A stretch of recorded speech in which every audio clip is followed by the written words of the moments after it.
Ketika kamu memiliki kemampuan spesial untuk membesar dan mengecil, apa yang akan kamu lakukan dengan itu? Apakah memperbesar kacang emas kecil yang dibeli? Atau mengecilkan tubuhmu sendiri? Setelah makan 5 sosis panggang, kamu masih merasa lapar. Setelah mengambil sosis panggang yang tersisa, kamu menghela napas. Seandainya sosis ini bisa membesar, pasti bagus. Begitu kata-katamu terucap, sosis itu tiba-tiba mengembang seperti balon. Dalam sekejap, sosis itu berubah menjadi sebesar mentimun. Kamu merobek sosis itu menjadi 2. Seluruh sosis itu padat. Setelah 2 gigitan, rasanya sangat enak. Apa situasi ini? Perubahan sosis membuatmu kehilangan minat untuk melanjutkan makan.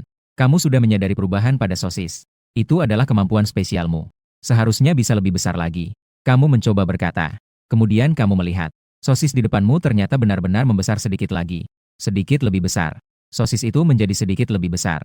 Besar, besar, besar, besar, besar. Sambil kamu mengucapkannya. Sosis itu tumbuh dengan kecepatan yang terlihat oleh mata. Dan beratnya juga semakin bertambah. Ketika sosis itu hampir sebesar lobak putih, ia berhenti membesar. Kamu memperkirakan.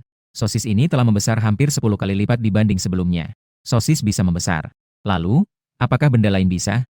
Dan jika bisa membesar, apakah bisa mengecil? Kemudian kamu melakukan percobaan dengan sendok, sumpit, mangkuk nasi telah diuji.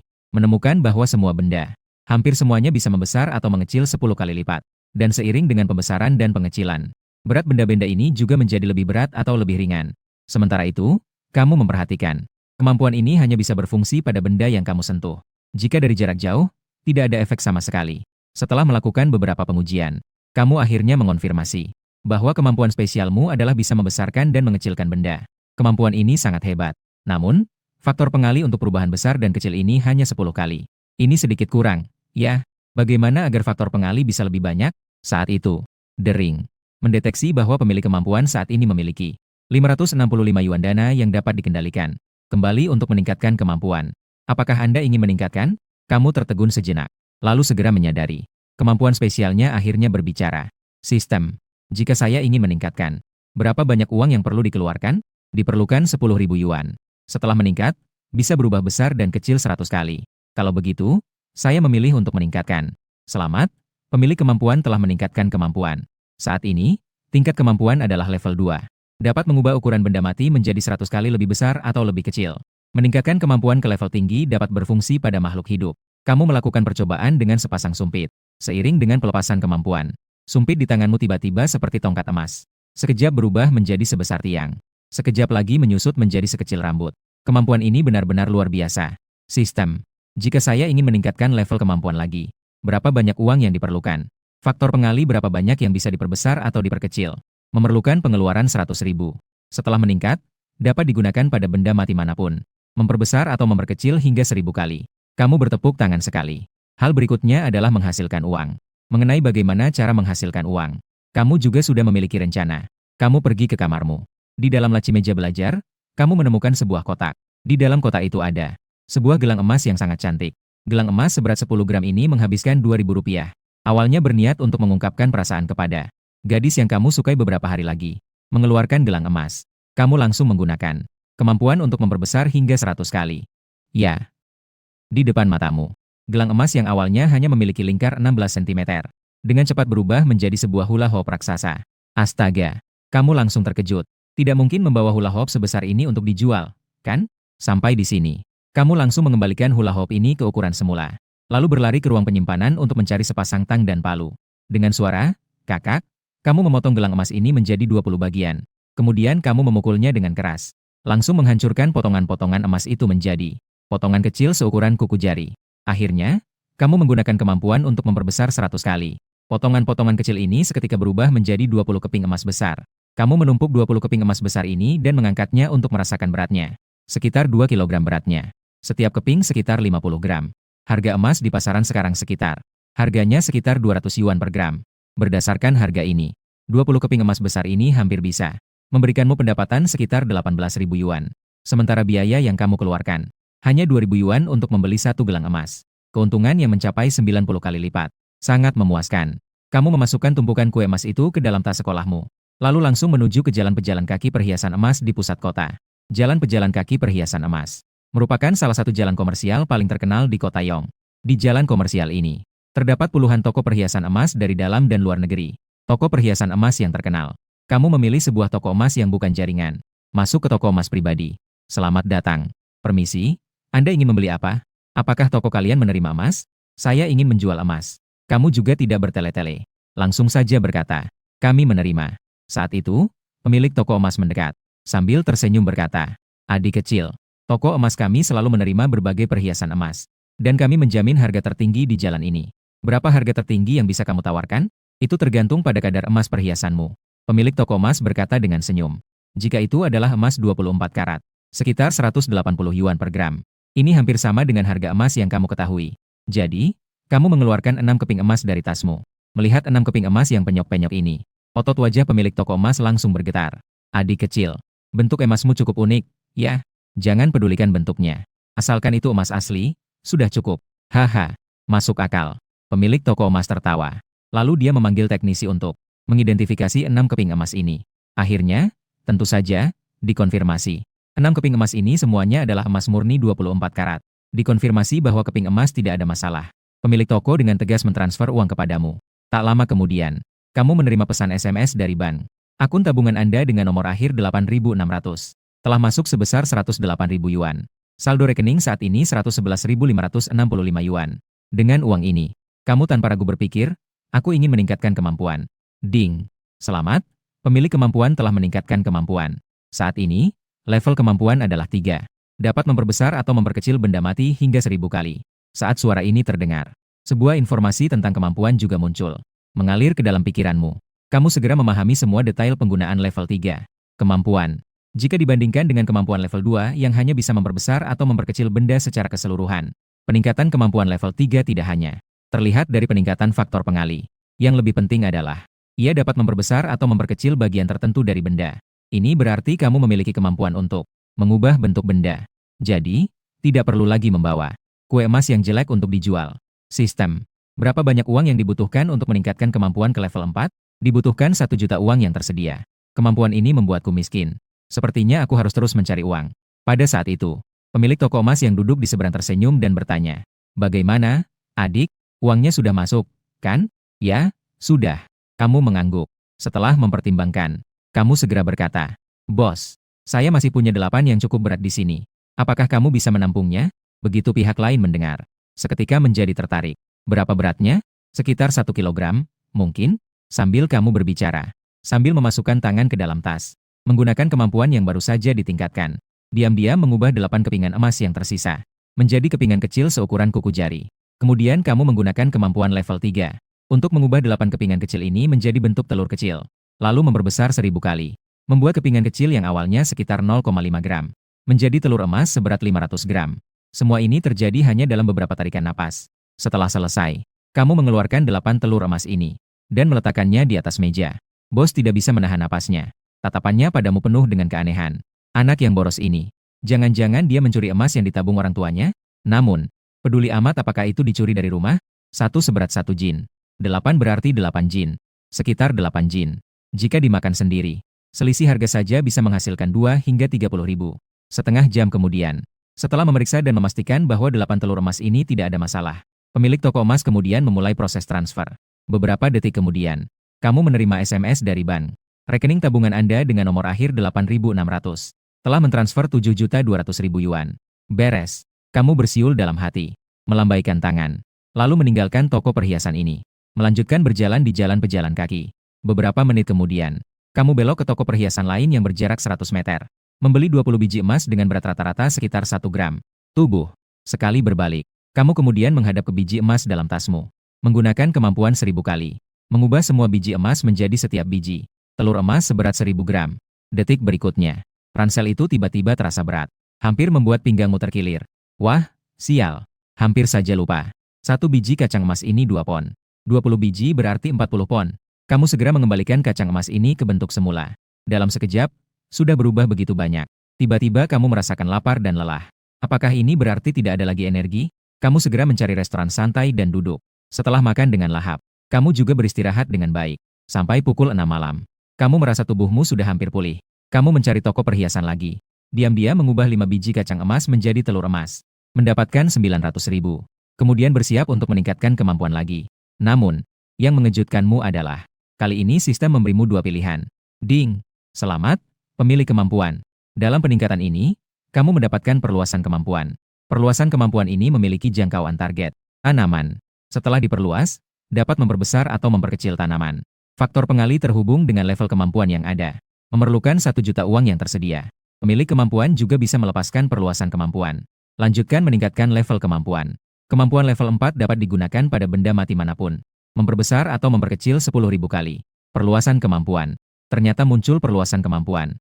Lalu jika saya memilih untuk meningkatkan level kemampuan kali ini, apakah akan ada perluasan kemampuan lagi di lain waktu? Perolehan perluasan kemampuan tidak dapat dikendalikan. Ini berarti di lain waktu belum tentu bisa mendapatkan perluasan kemampuan. Lalu apalagi yang perlu dipertimbangkan? Tentu saja memilih perluasan kemampuan itu. Maka saya memilih perluasan kemampuan. Setelah beberapa saat, suara pemberitahuan kembali terdengar, "Selamat pemilik kemampuan. Rentang target kemampuan telah diperluas. Anda dapat menggunakan kemampuan pada benda mati dan tanaman manapun untuk memperbesar atau memperkecil 1000 kali. Anda tanpa secara tidak sengaja menyentuh yang diletakkan pohon uang di depan toko perhiasan emas. Dengan kemampuan yang memperbesar 0,1 kali. Pohon uang itu benar-benar membesar 0,1 kali. Jika nanti ingin makan semangka, aku bisa membeli semangka dan memperbesarnya 1000 kali. Langsung berbaring di dalam semangka, sambil berenang sambil makan. Dalam 2 jam ke depan, kamu mencari beberapa toko perhiasan emas yang berjauhan. Mengambil 15 biji emas yang tersisa di tas. Biji itu berubah menjadi telur emas saat dikeluarkan. Setelah keluar dari toko perhiasan emas terakhir, angka di rekening bankmu sudah berubah menjadi 3.131.565 yuan. Hanya dalam beberapa jam ini, sudah menghasilkan lebih dari 3 juta. Jika dihitung dengan peningkatan dan perluasan kemampuan yang dikeluarkan, itu berarti lebih dari 4 juta. Nyaman. Kamu meregangkan tubuh dengan panjang, mengangkat kepala dan melihat sekeliling dengan santai. Kemudian tiba-tiba melihat papan iklan di samping. Papan iklan cincin berlian besar itu.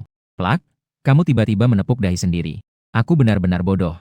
Ekspresi sedikit kecewa muncul di wajahmu. Dengan kemampuan sehebat ini, kenapa harus menjual emas? Langsung jual berliannya. Di kehidupan sebelumnya, beberapa selebriti wanita menikah dan memamerkan cincin berlian sebesar telur merpati. Itu langsung menarik perhatian banyak orang. Lalu muncul berbagai rasa iri dan cemburu. Lagi pula, cincin berlian sebesar telur merpati itu setidaknya bernilai puluhan juta. Tapi sekarang, cincin sebesar telur merpati sudah tidak ada artinya. Kakak bisa dalam sekejap membuat berlian sebesar bola basket. Kamu bilang kamu takut tidak? Apa? Kamu bilang bola basket terlalu kecil. Kalau begitu buat saja tambang berlian murni. Oh iya, masih ada giok, oligarki giok dan Jade Hetian. Wah, gila. Sudah mulai? Sudah mulai. Begitu memikirkan ini, matamu bersinar seketika. Pada saat matamu bersinar, para oligarki yang mengendalikan berlian di seluruh dunia, oligarki giok dan Jade Hetian, dan para pedagang juga merasakannya secara bersamaan. Suatu rasa dingin menjalar dari punggung. Dan saat kamu bersiap untuk melangkah ke samping, saat di sebuah toko perhiasan, suara sapaan yang merdu tiba-tiba terdengar dari dekat. Jiang Xiaozi. Mendengar suara itu, kamu tertegun sejenak, memutar kepala dan melihat ke arah suara. Lalu melihat 2 gadis cantik, sedang perlahan-lahan mendekatinya. Gadis yang mengenakan gaun putih di sebelah kanan, bernama Yao Xiaofei. Dia adalah bunga sekolah yang terkenal. Dan gadis cantik yang berdiri di sampingnya, bernama Zhang Xiaoyan, adalah teman sekelas Yao Xiaofei. Dia juga adalah bintang kelas. Dari segi penampilan, hanya sedikit lebih rendah dari Yao Xiaofei. Mereka berdua adalah teman sekelasmu di sekolah menengah. Kamu tersenyum dan bertanya, Yao Xiaofei, Zhang Xiaoyan, kok kamu ada di sini? Kami tentu saja datang untuk berbelanja. Zhang Xiaoyan berkata dengan ceria. Kamu bagaimana? Kamu di sini ngapain? Jika dibandingkan dengan Yao Xiaofei yang tenang, kepribadian Zhang Xiaoyan jauh lebih ceria dan aktif. Dia juga merupakan ketua kegiatan kelas. Menyanyi dan menari sangat baik. Jadi begitu. Tanpa menunggu jawabanmu, Zhang Xiaoyan menyenggol lengan Yao Xiaofei. Dia mengedipkan mata ke arahmu dan berkata, kamu pasti datang untuk membeli hadiah ulang tahun untuk Xiaofei. Benar kan? Saya akan memberitahu sedikit. Selera Xiaofei sangat tinggi. Loh, di kelas, banyak teman sekelas sebenarnya sudah melihat bahwa kamu menyukai Yao Xiaofei. Dan seminggu kemudian, itu adalah ulang tahun ke-18 Yao Xiaofei. Kamu juga menerima undangan ulang tahun. Yao Xiaofei yang berdiri di samping itu kemudian dengan lembut menepuk sahabatnya sedikit. Dengan manja dia berkata, Xiaoyan. Melihat Yao Xiaofei yang wajahnya memerah karena malu, kamu tersenyum dan berkata, hadiah ulang tahun untuk Xiaofei sudah saya siapkan. Kali ini saya datang untuk membeli hadiah untuk teman lain. Begitu mendengar itu, Zhang Xiaoyan segera bertanya, itu laki-laki atau perempuan? Dan Yao Xiaofei juga menunjukkan sedikit perhatian. Perempuan, kamu berkata sambil tersenyum. Mereka adalah teman baik yang tumbuh bersama sejak kecil. Zhang Xiaoyan kemudian berkata, jadi, kamu mau membeli hadiah yang seperti apa? Apakah kita perlu membantu kamu memilih? Baiklah, Saya sedang bingung tidak tahu harus membeli apa. Kamu berkata dengan ceria. Kalian semua perempuan. Hal-hal yang disukai pasti hampir sama. Saya serahkan pada kalian semua. Maka, ketiga orang itu berjalan sambil bercanda masuk ke toko perhiasan di depan mereka. Kemudian langsung menuju ke meja yang menampilkan gelang. Namanya juga gadis. Tentu saja suka gelang dan kalung.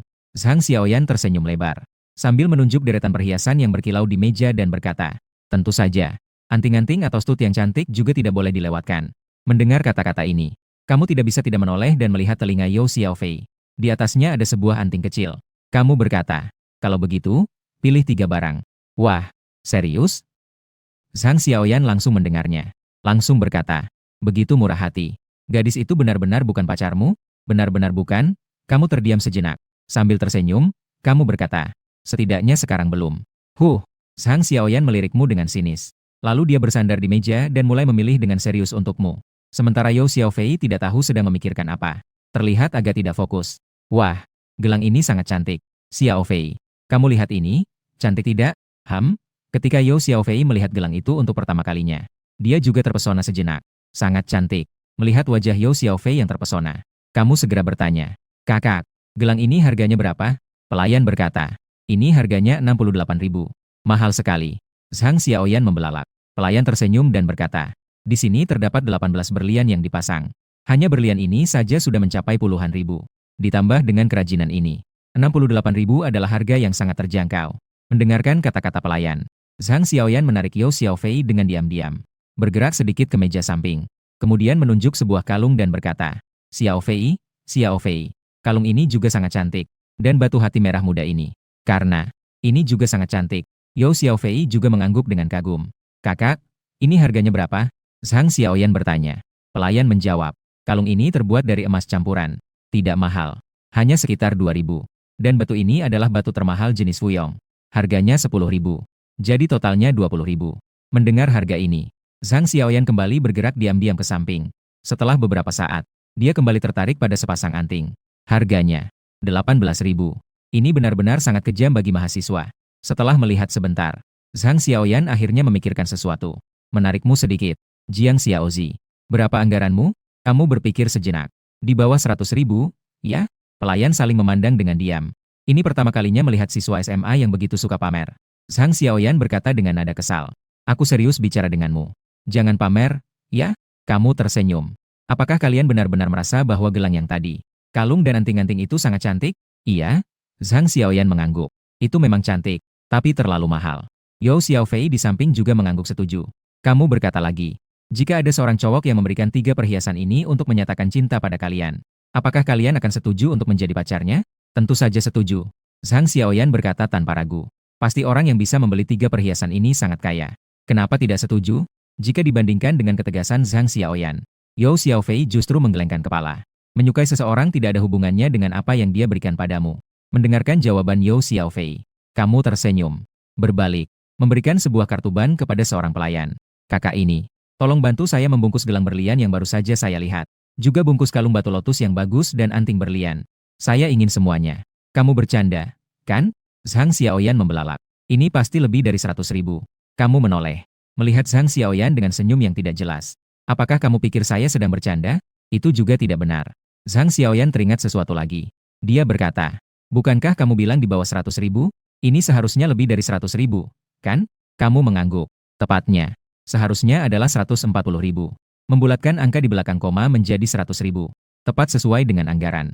Beberapa pelayan yang lebih muda bahkan memiliki tatapan yang menawan. Ini anak orang kaya dari keluarga mana? Masih muda sekali. Ternyata sangat kaya. Itu juga bagus. Tidak terlihat kalau keluarga kalian adalah orang kaya. Zhang Xiaoyan berkata dengan kagum. Ini tidak ada hubungannya dengan keluarga. Kamu hanya tersenyum tipis. Katamu, uang ini saya dapatkan sendiri. Apa? Mendengar kata-kata ini, semua orang terdiam sejenak. Lebih dari 100.000. Ternyata itu kamu dapatkan sendiri. Kamu dapatkan dari mana? Zhang Xiaoyan bertanya dengan wajah penuh rasa ingin tahu. Bukankah kamu setiap hari belajar di sekolah seperti kami? Kamu ingin tahu? Kamu melirik Zhang Xiaoyan. Tentu saja. Zhang Xiaoyan mengangguk dengan kuat. Kalau begitu, datanglah ke sini. Aku katakan padamu. Kamu berpura-pura misterius dan melambai ke arah Zhang Xiaoyan. Beberapa pelayan wanita di sebelah juga tidak bisa menahan diri untuk mendengarkan. Ingin mendengar bagaimana siswa ini. Dengan apa bisa menghasilkan uang sebanyak ini? Di bawah cahaya yang diperhatikan semua orang. Kamu dengan lembut membisikkan dua kata di telinga Zhang Xiaoyan. Rahasia. Begitu kamu mendengar dua kata ini, Zhang Xiaoyan langsung mengerti bahwa kamu telah mempermainkannya. Seketika wajahnya memerah. Dia menatapmu dengan tajam. Haha, jangan marah, jangan marah.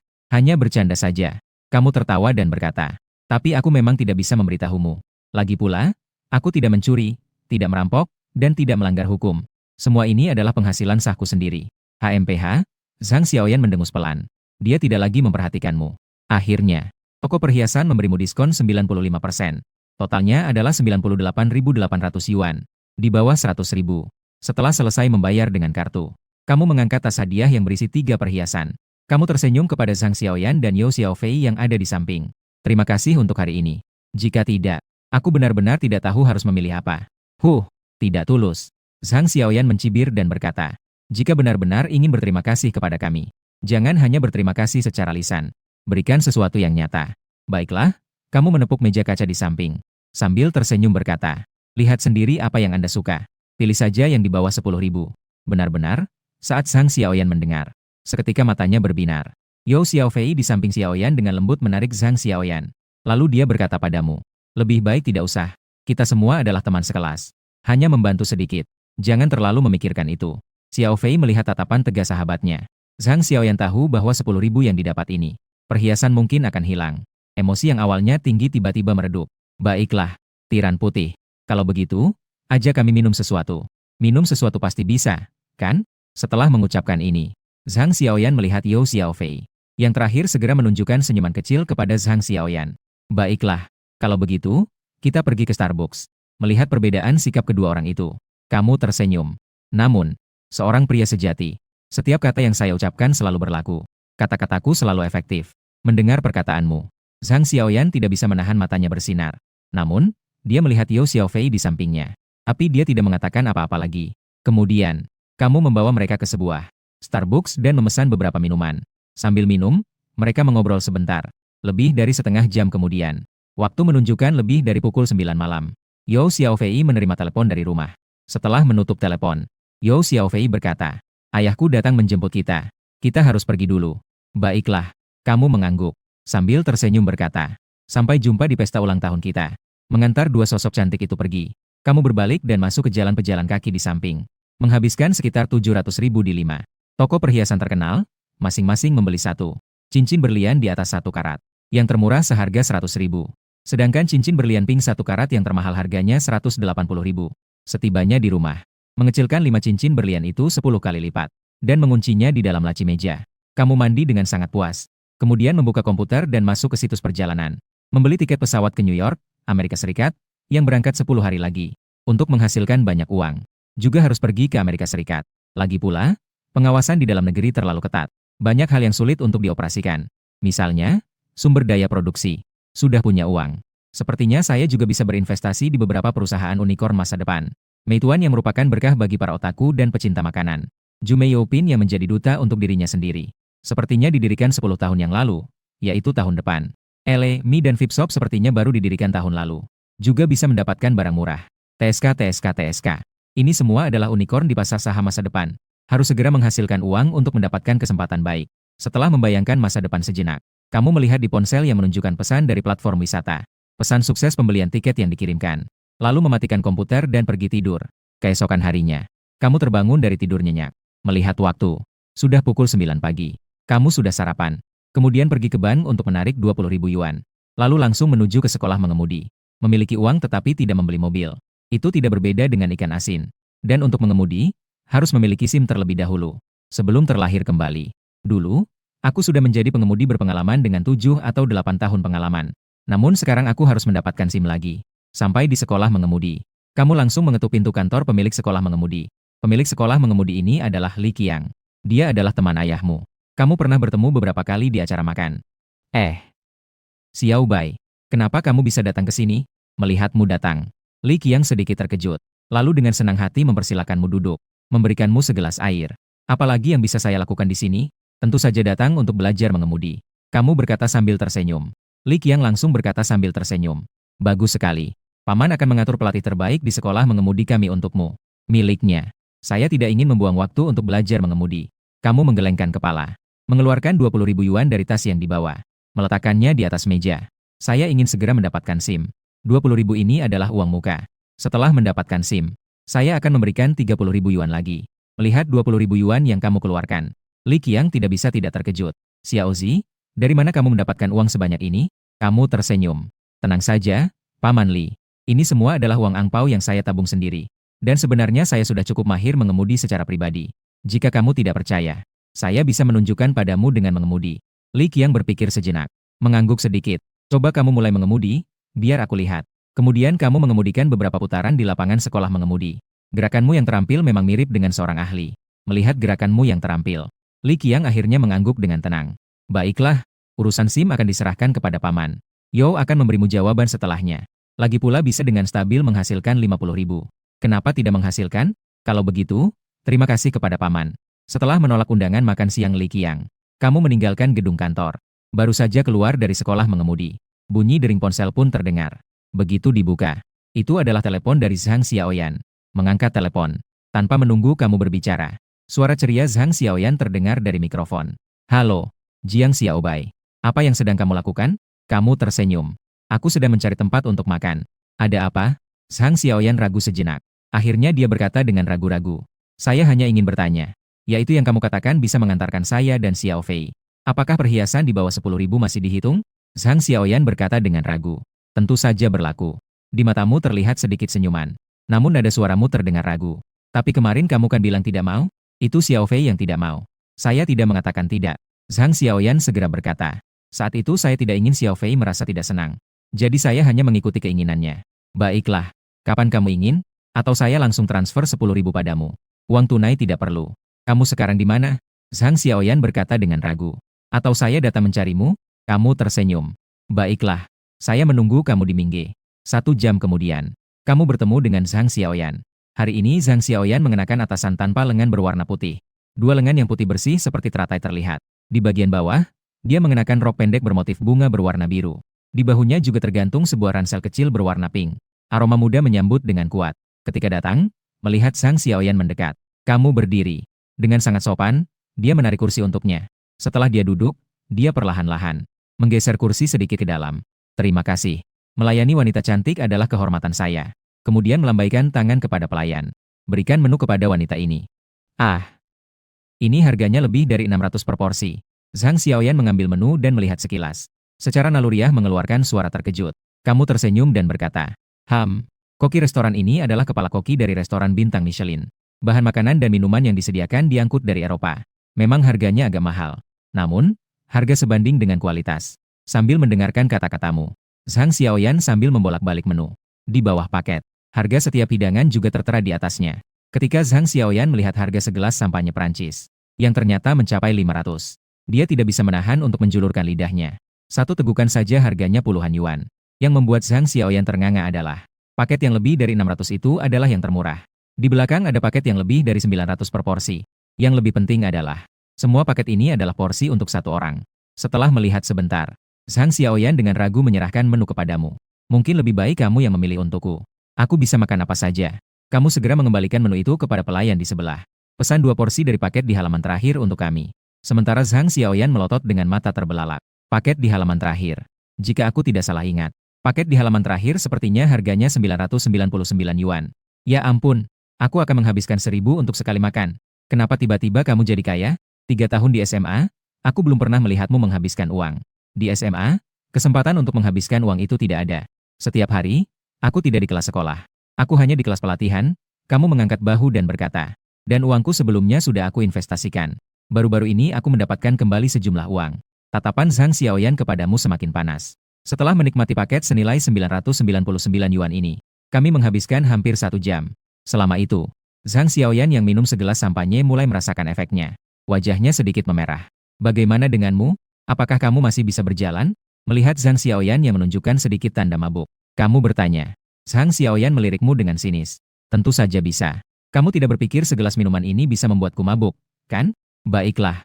Mari kita pergi ke jalan pejalan kaki untuk membeli perhiasan. Sekalian, belikan aku 1 set pakaian. Hi Dadao benar-benar adalah tempat sucinya. Adalah jalan komersial barang mewah yang paling terkenal di kota Yong. Bagi Zhang Xiaoyan yang mulai memperhatikan barang-barang mewah sejak kelas 3 SMP. Jalan Hei benar-benar adalah tempat sucinya. Pada liburan musim panas tahun ketiga SMP, Zhang Xiaoyan diam-diam mengeluarkan lebih dari 5.000 uang angpau yang ia tabung selama beberapa tahun ini. Ia berlari ke Hii Dadao, ingin membeli sebuah tas LV. Namun, ia berhasil dihalangi oleh harga yang mengejutkan. Namun, ini tidak mengurangi semangat Zhang Xiaoyan terhadap barang-barang mewah. Sebaliknya, itu justru membuatnya semakin menyukai barang-barang mewah ini. Setelah berkeliling di Hii Dadao, kamu akhirnya membeli 5 set pakaian, lalu membeli 2 ikat pinggang dan 2 pasang sepatu olahraga di Hermes. Itu dianggap sebagai penyelesaian perjalanan belanja selama 3 jam ini. Semua belanja ini menghabiskan hampir 200.000. Setelah berkeliling ini, kamu masih merasa sedikit bersemangat. Tunggu sebentar. Saat Zhang Xiaoyan bersiap untuk berbalik dan pergi, kamu mengangkat tangan memanggil seorang pramuniaga. Halo, tolong ambilkan tas itu untuk saya. Aku menginginkannya. Baiklah, Tuan. Pramuniaga itu dengan bersemangat berjalan ke depan meja. Dengan hati-hati mengambil dari dalam meja tas selempang wanita yang harganya 16.550. Di bawah tatapan Zhang Xiaoyan yang bingung dan sedikit berharap, kamu mengeluarkan kartu ban untuk membayar, kemudian mengambil dompet itu, dan memberikannya kepada Zhang Xiaoyan. Nih, sekarang tas ini milikmu. Ah! Zhang Xiaoyan mengeluarkan suara terkejut, dengan wajah yang masih bingung dan bersemangat. Ini terlalu mahal, kan? Kenapa?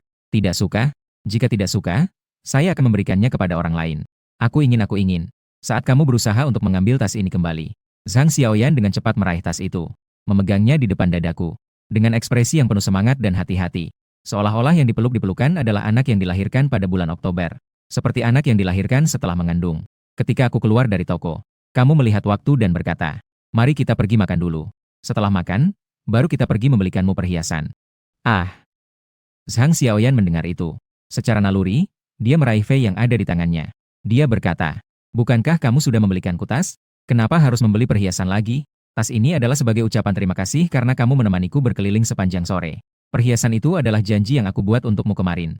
Itu berbeda. Hanya saja, Zhang Xiaoyan malah menggelengkan kepala. Dia berkata, tidak usah. Memiliki tas ini saja sudah membuatku sangat puas. Jangan menghabiskan uang lagi. Kata-kata Zhang Xiaoyan ini sedikit mengejutkanmu. Juga membuat penilaianmu terhadap Zhang Xiaoyan meningkat sedikit. Mari kita tidak membahas ini dulu. Kamu tersenyum dan berkata, mari kita cari tempat untuk makan dulu baru kita bicarakan lagi. Keduanya perlahan-lahan mencari tempat untuk makan. Para pejalan kaki wanita di sepanjang jalan mengarahkan pandangan ke tas LV yang dibawa Zhang Xiaoyan. Hal ini membuatnya menjadi pusat perhatian banyak orang.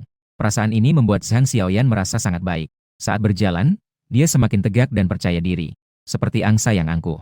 Kamu membawa Zhang Xiaoyan langsung ke Hotel Westin. Kemudian, diiringi oleh alunan musik piano yang merdu. Kamu dan Zhang Xiaoyan menikmati dengan indah. Makan malam mewah dengan hidangan laut. Setelah makan, keduanya berjalan dari Hotel Westin, berjalan menuju sudut plaza yang dikenal sebagai Jalan Jam Mewah. Di sini berkumpul merek-merek seperti Rolex, Omega, dan berbagai jam tangan mewah lainnya. Melihat logo mahkota emas yang tidak jauh dari situ, kamu langsung berhenti, mengulurkan tangan dan menggoyangkan pergelangan tangan yang kosong. Sepertinya saya masih kekurangan 1 jam tangan. Zhang Xiaoyan mengikuti arah pandanganmu, melihat ke arah logo mahkota emas itu. Sebagai seorang ahli barang mewah yang mengaku sendiri, Zhang Xiaoyan tentu saja tahu logo ini. Itu adalah logo Rolex. Ayo pergi. Mari kita lihat. Lebih baik bertindak daripada hanya merasa tertarik. Kamu segera melangkah menuju toko Rolex itu. Selamat datang saat kedua orang itu masuk ke dalam toko. Di dalam toko terdengar sambutan yang tidak terlalu hangat. Ini juga tidak mengherankan. Lagi pula, Rolex ini tidak khawatir untuk terjual. Terutama model-model populer yang banyak diburu orang. Pramuniaga sama sekali tidak khawatir tentang penjualan jam tangan. Mengenai beberapa pramuniaga yang tidak terlalu antusias ini, kamu juga tidak peduli. Kata ini tidak dapat diterjemahkan secara langsung, mungkin perlu konteks lebih lanjut. Jika dibandingkan dengan layanan prapenjualan, layanan purna jual yang menjadi kunci. Tuan, permisi, Anda ingin membeli model jam tangan yang mana? Seorang pramuniaga bertanya dengan nada datar. Kamu juga tidak peduli. Dia langsung bertanya, apakah ada hantu air hijau atau hitam? Ada. Pramuniaga mengangguk dan berkata, aku baru saja mendapatkan hantu air hijau dan hantu air hitam hari ini. Kamu mau yang mana? Bisakah saya melihat keduanya? Bisa. Silakan tunggu sebentar. Pramuniaga segera mengenakan sepasang sarung tangan. Dia membuka lemari penyimpanan di bawah meja.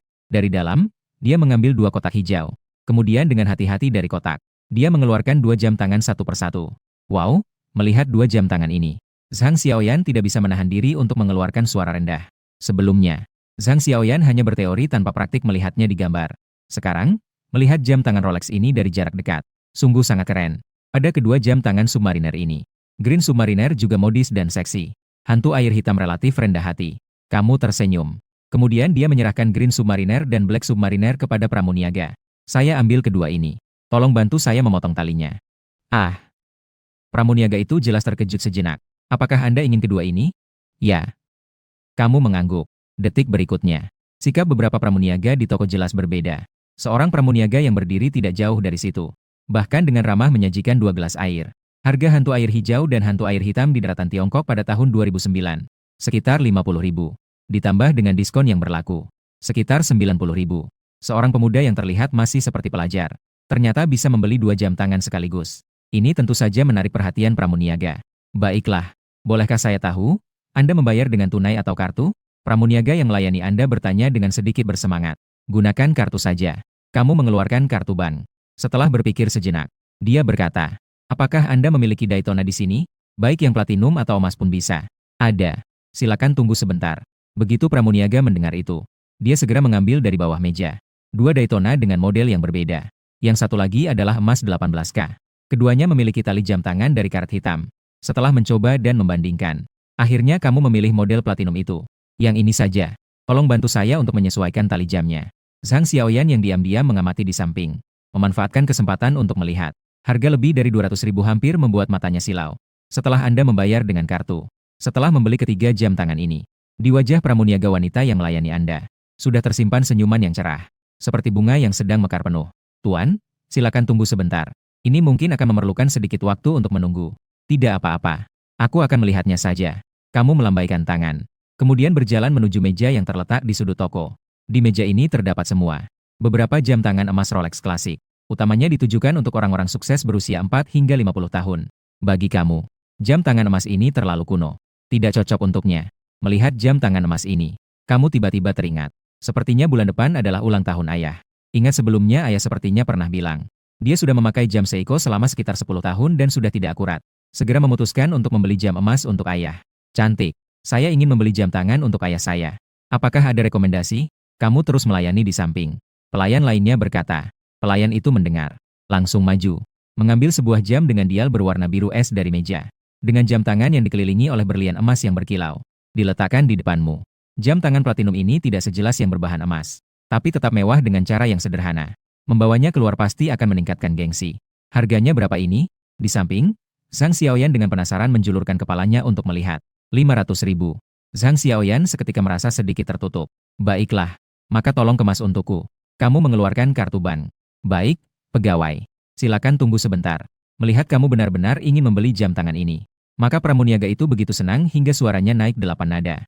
Seperti yang kita ketahui, semakin tinggi harga jam tangan, maka keuntungan di dalamnya semakin besar.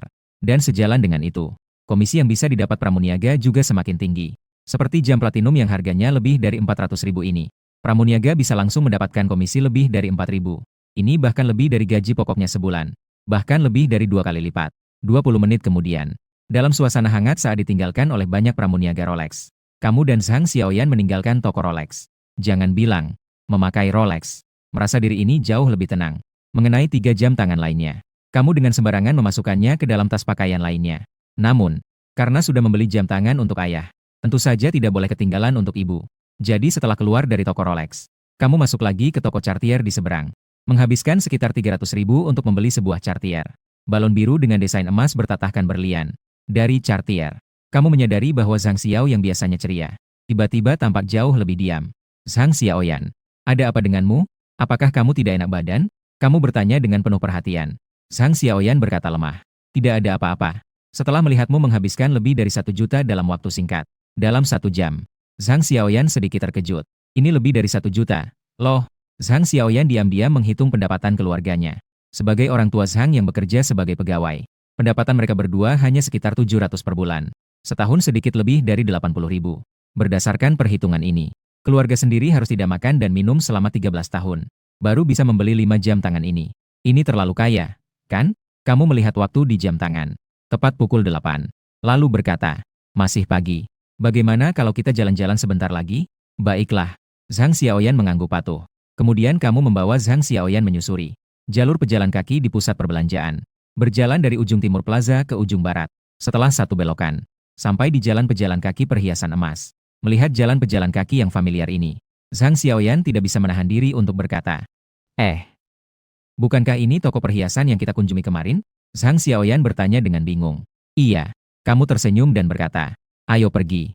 Ayo masuk. Pacar protagonis tertegun sejenak. Segera menebak sesuatu. Hatinya tidak bisa tidak berdebar lembut. Sebuah harapan yang tidak terjelaskan muncul di hatinya. Selamat datang. Ketika kamu dan pacar protagonis masuk ke toko perhiasan, seorang pramuniaga menyambut dengan antusias. Begitu melihatmu, pramuniaga itu tidak bisa menahan matanya bersinar. Hai, pemuda tampan, kamu datang lagi. Kenapa? Tidak disambut? Kamu melihat pramuniaga itu. Kebetulan dia adalah yang melayani mereka kemarin. Pramuniaga itu segera tersenyum dan berkata, bagaimana mungkin? Tentu saja disambut. Selamat datang dengan hangat. Sambil berkata, pramuniaga itu juga memanggil rekan-rekannya untuk membawa 2 gelas air. Lagi pula, ini adalah orang kaya baru yang bisa mengeluarkan 100.000 sekaligus untuk membeli perhiasan. Sementara itu, pramuniaga lainnya di dalam toko juga sudah melihat kamu yang membawa tas barang mewah itu dengan mata yang semakin bersinar. Bahkan langsung mengenali jam tangan Rolex yang kamu pakai. Jam tangan Rolex yang kamu kenakan. Pemuda tampan ini benar-benar bukan orang kaya biasa. Saat ini, semua pramuniaga ini sangat iri melihat rekan kerjamu yang menyambutmu. Kenapa dia begitu beruntung? 2 hari berturut-turut dia dijemput oleh pemuda kaya ini. Anak laki-laki tampan. Kali ini, untuk siapa kamu akan membeli perhiasan? Pramuniaga yang dicemburui oleh rekan-rekannya tersenyum dan bertanya. Kamu melirik nama pramuniaga di dadanya. Liu Wenjing. Sebenarnya itu adalah nama yang cukup berkelas. Penampilannya juga bisa dibilang cukup baik, termasuk dalam kategori yang menarik dan kompeten. Kamu tiba di depan meja yang memajang gelang. Menunjuk 3 tempat di meja. Aku ingin ini, dan ini. Langsung buatkan struknya. Aku ambil itu. Baik. Semua pramuniaga di lokasi terkejut lagi. Meskipun mereka sudah menjadi pramuniaga selama bertahun-tahun. Sudah banyak melihat pelanggan. Tapi belum pernah melihat pelanggan yang seperti kamu. Bahkan tidak bertanya tentang harga atau diskon. Langsung membeli barang. Yang lebih penting adalah, kamu bahkan membeli kalung, gelang, dan anting-anting sekaligus. Mungkin hanya orang kaya yang bisa semaunya seperti ini. Kenapa masih bengong? Ayo coba dan lihat apakah perlu disesuaikan. Saat Liu Wenjing mengambil kalung dari meja, gelang dan anting-anting, kamu menyenggol Zhang Xiaoyan yang masih melamun di samping. Ah! Zhang Xiaoyan akhirnya tersadar. Melihat 3 perhiasan yang diambil oleh Liu Wenjing. Itu adalah 3 perhiasan favorit yang dia lihat tadi malam. 3 perhiasan yang paling dia suka. Ternyata kamu memperhatikan diri sendiri kemarin. Detik berikutnya, Zhang Xiaoyan mengulurkan tangannya. Membiarkan Liu Wenjing mengenakan gelang itu. Di pergelangan tangan rampingnya. Kemudian mengenakan kalung dan anting-anting satu persatu. Di bawah cahaya lampu. Kalung platinum itu dan gelang platinum. Cocok dengan kulitnya yang putih halus. Terlihat sangat elegan dan mencolok. Dan 2 anting berlian kecil di antingnya. Dipadukan dengan daun telinga yang merah muda. Semakin terlihat imut. Liu Wenjing berkata dengan penuh kekaguman. Keren, 3 perhiasan ini sangat cocok untuk pacar kamu. Mendengar kata-kata ini, wajah cantik Zhang Xiaoyan langsung memerah. Ingin membantah. Tetapi melihatmu. Entah kenapa memilih untuk diam. Melihat Zhang Xiaoyan tidak membantah. Kamu tersenyum. Dan tidak mengatakan apa-apa. Langsung membayar dengan kartu. 3 barang ini tidak mahal. Totalnya hanya sedikit lebih dari 40.000. Melihat Zhang Xiaoyan akan melepas perhiasan itu. Kamu tersenyum dan menghentikannya. Jangan lepas. Karena sudah dibeli, pakai saja. Sangat cantik. Mengambil struk yang diberikan oleh pramuniaga. Kamu menyerahkannya bersama kotak kecil kepada Zhang Xiaoyan. Kemudian dia pergi bersama Zhang Xiaoyan meninggalkan toko perhiasan. Saat meninggalkan pintu toko, mereka masih samar-samar mendengar beberapa. Pramuniaga di belakang sedang membicarakannya. TSK simbol merek dagang terdaftar. Inilah pacar orang lain. Ya, benar-benar kaya. Kalian lihat tidak? Pria tampan itu mengenakan Rolex Daytona di tangannya. Atau platinum. Aku baru saja mencari. Harganya lebih dari 200.000. Tas-tas yang dia pegang juga tidak murah. Saya baru saja mencuri-curi pandang. Dia memiliki beberapa set pakaian dan celana. Setidaknya harganya puluhan ribu. Gadis kecil itu sepertinya memegang tas 4. Diperkirakan itu dibeli oleh pria tampan itu. Sayang sekali. Saya tidak bisa menemukan pacar yang kaya seperti itu. Meninggalkan toko perhiasan. Kamu melihat waktu lagi. Sudah lebih dari jam 9. Lalu langsung memanggil taksi. Mengantar Zhang Xiaoyan pulang ke rumah. Komplek tempat tinggal Zhang Xiaoyan adalah gedung bertingkat baru. Lingkungan kompleksnya cukup baik. Namun, tingkat hunian masih rendah. Banyak rumah yang masih dalam proses renovasi. Saat Zhang Xiaoyan masuk ke dalam rumah, kamu melihat sekeliling tata ruang-ruangan. Rumahnya tidak besar. Terdapat 3 kamar tidur dan 2 ruang tamu. Sekitar 90 meter persegi. Silakan duduk saja. Saya pergi untuk menuangkan segelas air untukmu. Zhang Xiaoyan meletakkan tas LV yang dipegangnya di telapak tangan. Lalu dia masuk ke dapur untuk mengambilkanmu segelas air. Sepertinya dia memang hanya ingin mengundangmu untuk datang dan minum segelas air. Terima kasih. Kamu tersenyum saat menerima gelas dan meminum sedikit. Guntur. Saat itu, Terdengar suara petir yang sangat besar dari luar rumah. Ah, Zhang Xiaoyan terkejut. Kedua tangannya secara naluriah memeluk lenganmu. Kamu terdiam sejenak, lalu melihat ke arah Zhang Xiaoyan. Ah, maaf. Belum sempat Zhang Xiaoyan menyelesaikan kalimatnya. Suara petir yang besar kembali terdengar di luar jendela. Suara keras itu membuat jendela di rumah bergetar. Dan membuat Zhang Xiaoyan sekali lagi memeluk lenganmu dengan erat, menyembunyikan kepalanya di pelukanmu. Setelah suara petir yang menggelegar reda, terdengar suara gemuruh di luar. Hujan deras tiba-tiba turun dengan lebat. Dan saat itu, di dalam rumah justru suasananya tenang. Malam itu, karena hujan deras, kamu tinggal di rumah Zhang Xiaoyan. Kamu bilang apa? Seorang pria dan wanita yang terpisah dalam satu ruangan pasti akan terjadi sesuatu. Hehe, kepiting sungai ada di atas. Siapa yang berani? Malam itu, kamu menghabiskan malam di rumah Zhang Xiaoyan. Keesokan paginya, kamu terbangun dari tidur lelap, menyadari bahwa Zhang Xiaoyan sudah tidak ada di tempat tidur. Mengambil ponsel dan melihat, ternyata sudah lebih dari jam 8. Memakai pakaian dan keluar dari kamar tidur. Kamu melihat Zhang Xiaoyan sedang membawa sebuah wajan dari dapur. Bangkit dan melihatmu keluar. Zhang Xiaoyan tersenyum malu. Zhang Xiaoyan berkata dengan acuh tak acuh. Ayo cuci muka sebentar. Sudah bisa makan sarapan. Handuk baru dan sikat gigi sudah saya letakkan di atas meja cuci. Baiklah. Kamu mengangguk. Melihat ke meja makan. Terlihat di meja makan sudah ada sepiring telur dadar yang kuning dan harum. Sebuah piring kecil dengan 2 potong tahu fermentasi. Piring, dan 1 paket sayuran acar. Dan juga 1 telur bebek asin yang sudah dibuka. Ditambah dengan semangkuk bubur nasi panas yang baru diangkat. Inilah susunan sarapan yang layak. Kamu juga bisa membuat sarapan. Kamu sangat terkejut. Ada apa? Bukankah ini hal yang biasa? Zhang Xiaoyan berkata dengan acuh tak acuh. Sejak kecil, orang tua saya sibuk bekerja. Sering lembur. Jadi, seringkali saya harus memasak sarapan dan makan malam sendiri. Begitu kamu mendengar, tidak bisa menahan diri untuk bertanya. Lalu kenapa tidak membeli di luar saja? Itu kan mahal? Zhang Xiaoyan melirikmu. Dia berkata, lagi pula, di rumah sudah ada semuanya. Asalkan kita masak sedikit saja, sudah cukup. Lebih praktis daripada makan di luar. Dan lebih bersih. Kenapa harus membuang uang? Zhang Xiaoyan tidak tahu bahwa kata-kata yang dia ucapkan dengan santai ini sekali lagi meningkatkan penilaiannya di matamu. Kamu pergi ke kamar mandi untuk mencuci muka. Lalu keluar dan sarapan bersama Zhang Xiaoyan. Setelah selesai sarapan, Zhang Xiaoyan bersiap untuk membereskan. Jangan terburu-buru, biarkan saya mencuci piring ini. Kamu merebut tugas mencuci piring. Sambil mengobrol dengan Zhang Xiaoyan. Sambil mencuci piring dan menggosok wajan. Saat sedang berbincang, tiba-tiba bunyi dering ponsel Zhang Xiaoyan. Zhang Xiaoyan mengambil ponselnya dan melihat. Itu adalah panggilan dari Yao Xiaofei. Xiao Xiong. Kamu di mana? Kenapa tidak datang ke sekolah? Teleponnya tersambung. Suara Yao Xiaofei yang khawatir terdengar dari mikrofon. Ah. Di sekolah? Zhang Xiaoyan tertegun sejenak. Lalu segera teringat. Hari ini adalah hari untuk memperkirakan nilai di sekolah. Kenapa? Kamu tidak mungkin lupa, kan? Yao Xiaofei sedikit putus asa. Tidak. Zhang Xiaoyan melihat ke arahmu. Langsung berkata, saya merasa tidak enak badan pagi ini. Jadi saya berbaring sedikit lebih lama. Ah. Xiaoyan, ada apa denganmu? Tidak apa-apa, kan? Mendengar sahabat baiknya tidak enak badan. Yao Xiaofei segera bertanya dengan khawatir. Sudah minum obat belum? Perlu pergi ke rumah sakit? Butuh saya menemanimu? Tidak perlu. Saya sudah minum sedikit air hangat, sudah lebih baik. Zhang Xiaoyan segera berkata. Kamu juga tahu. Setiap bulan pasti ada beberapa hari yang tidak nyaman. Yao Xiaofei mendengar. Langsung mengerti. Kalau begitu, istirahatlah yang baik. Aku akan memberitahu gurunya. Nanti aku akan kirimkan jawaban yang benar padamu. Cek sendiri ya. Baik. Zhang Xiaoyan mengangguk. Xiaofei, terima kasih. Setelah berbincang beberapa kata dengan Yao Xiaofei, Zhang Xiaoyan menutup telepon. Keduanya dengan sepakat tidak membahas tentang urusan Yao Xiaofei. Menjelang siang, Ibu Zhang Xiaoyan menelepon.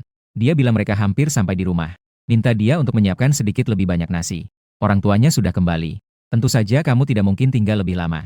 Jadi, dengan enggan Zhang Xiaoyan melihat taksi yang datang dan pergi. Saat taksi yang kamu naiki menghilang di tikungan, Zhang Xiaoyan menerima pesan SMS dari bank. Kartu tabungan Anda menerima transfer sebesar 10.000 yuan. Saldo saat ini adalah 10.588 yuan. Setelah beberapa saat, pesan SMS MU juga tiba. Ini adalah uang saku untukmu. Nikmati liburan musim panas dengan baik. Jangan menyiksa dirimu sendiri, ya. Setibanya di rumah, kamu menjemur pakaian yang dicuci hari ini di rumah Zhang Xiaoyan. Setelah menjemurnya, kamu kembali ke kamar dan mengambil beberapa jam tangan. Setelah mengecilkannya 10 kali lipat, kamu menyimpannya di dalam laci. Berbaring di tempat tidur sambil bermain ponsel. Tanpa sengaja, kamu melihat sebuah jade yang terjual dengan harga selangit. Sebuah ide muncul dalam pikiranmu. Benar juga. Jade yang bagus sangat langka.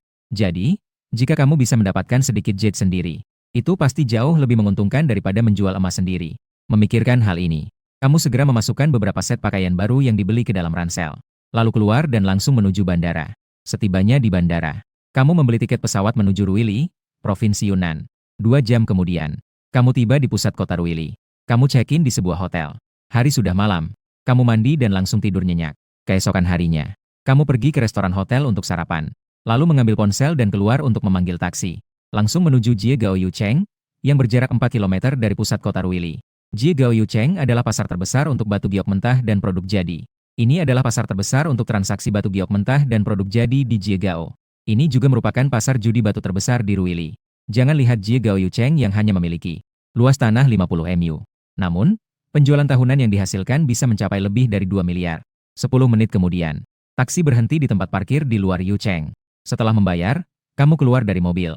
Kamu langsung menuju ke dalam Yucheng dan mengikuti petunjuk untuk menemukan pasar transaksi batu giok mentah, yang juga dikenal sebagai pasar judi batu, yang disebut sebagai batu mentah, merujuk pada batu yang diambil dari tambang giok. Giok diambil dari batu-batu ini. Namun, tidak semua batu mentah mengandung giok. Dalam kebanyakan kasus, batu mentah hanyalah batu biasa. Jika seseorang menghabiskan banyak uang untuk membeli batu mentah, hasilnya, setelah dipotong tidak ada giok, itu berarti dia telah gagal. Uang ini telah hilang sia-sia.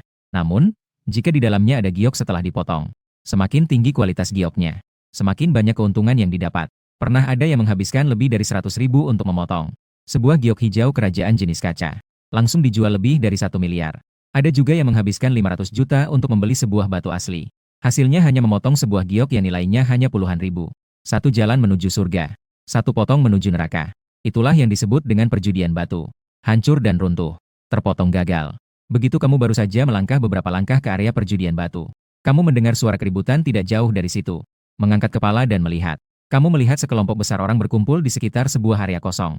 Berjinjit, mengulurkan leher dan terus mengintip. Kamu segera mendekat. Dengan lembut menepuk seorang pria yang berdiri di paling luar. Kakak, apa yang runtuh? Tentu saja batu itu yang hancur, dan pria itu juga sangat akrab. Dia berkata sambil tersenyum. Pemilik itu menghabiskan 1 juta. Membeli bahan pembuka berwarna hijau kerajaan. Hasilnya, dipotong 2 kali. Di dalamnya tidak ada apa-apa. 1 juta langsung hilang. Tapi tidak bisa dibilang begitu. 4 potongan batu yang dipotong juga cukup besar. Masih bisa dijual sekitar 7 atau 80 ribu. Kamu beli saja. 4 potongan yang dipotong itu tidak ada sedikit pun corak. Benar-benar tidak berguna. Iya, masih 7 atau 80 ribu. 7 atau 8 ribu pun saya tidak akan bayar. Pemilik ini tidak beruntung. Dalam beberapa hari ini, dia sudah memotong 3 kali. 3 kali semuanya hancur. Ayo bubar, ayo bubar. Sepertinya ini adalah pemotongan terakhir. Tidak ada keramaian untuk dilihat. Ayo bubar. Dalam keributan, semua penonton langsung bubar. Kamu melihat sekeliling. Di antara orang-orang ini, banyak yang adalah para pedagang batu mentah di sekitar. Dengan bertambahnya penonton yang bubar, kamu dengan mudah tiba di tengah. Lalu kamu melihat seorang pria parubaya.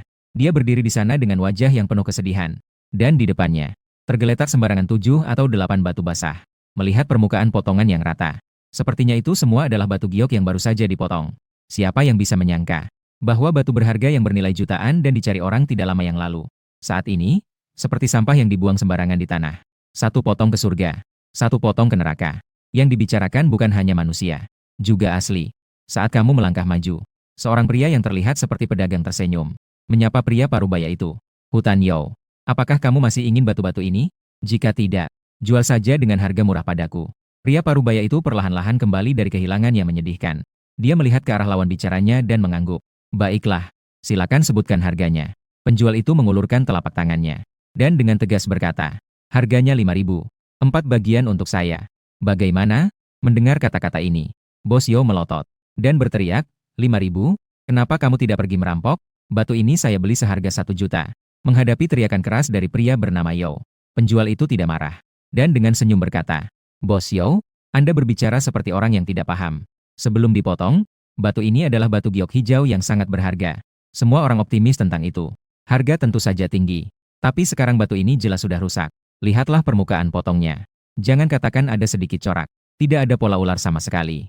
Ini hanya batu biasa. Saya sudah menawarkan 5.000, itu sudah sangat baik. Di sini masih ada 1 batu giok hijau yang sangat berharga.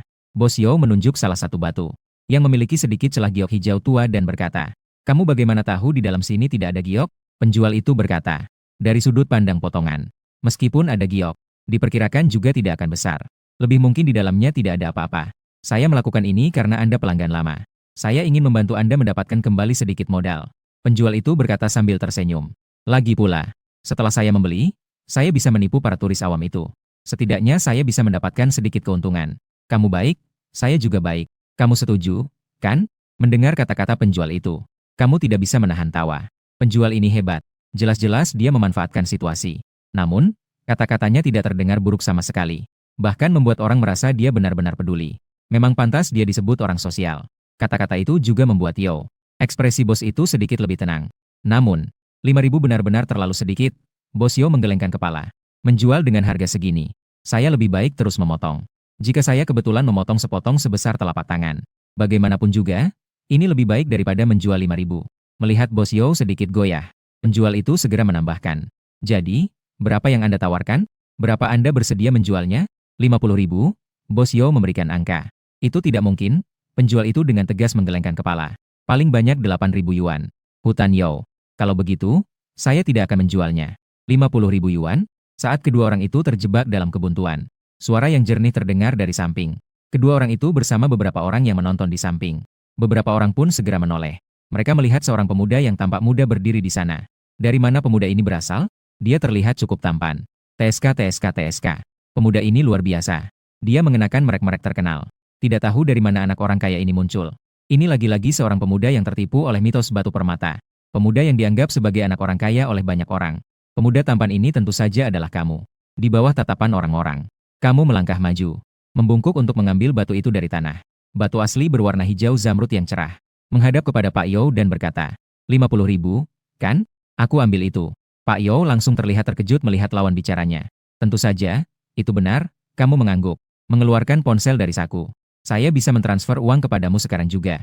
Saat Pak Yo hendak setuju, pria penjual yang selalu tersenyum dan menawar, dengan wajah muram berkata, adik kecil, tahu apa artinya siapa cepat dia dapat? Tidak lihat saya sedang bernegosiasi harga dengan Pak Yo? Jadi begitu. Kamu menjawab dengan acuh tak acuh. Tapi Pak Yo meminta 50.000.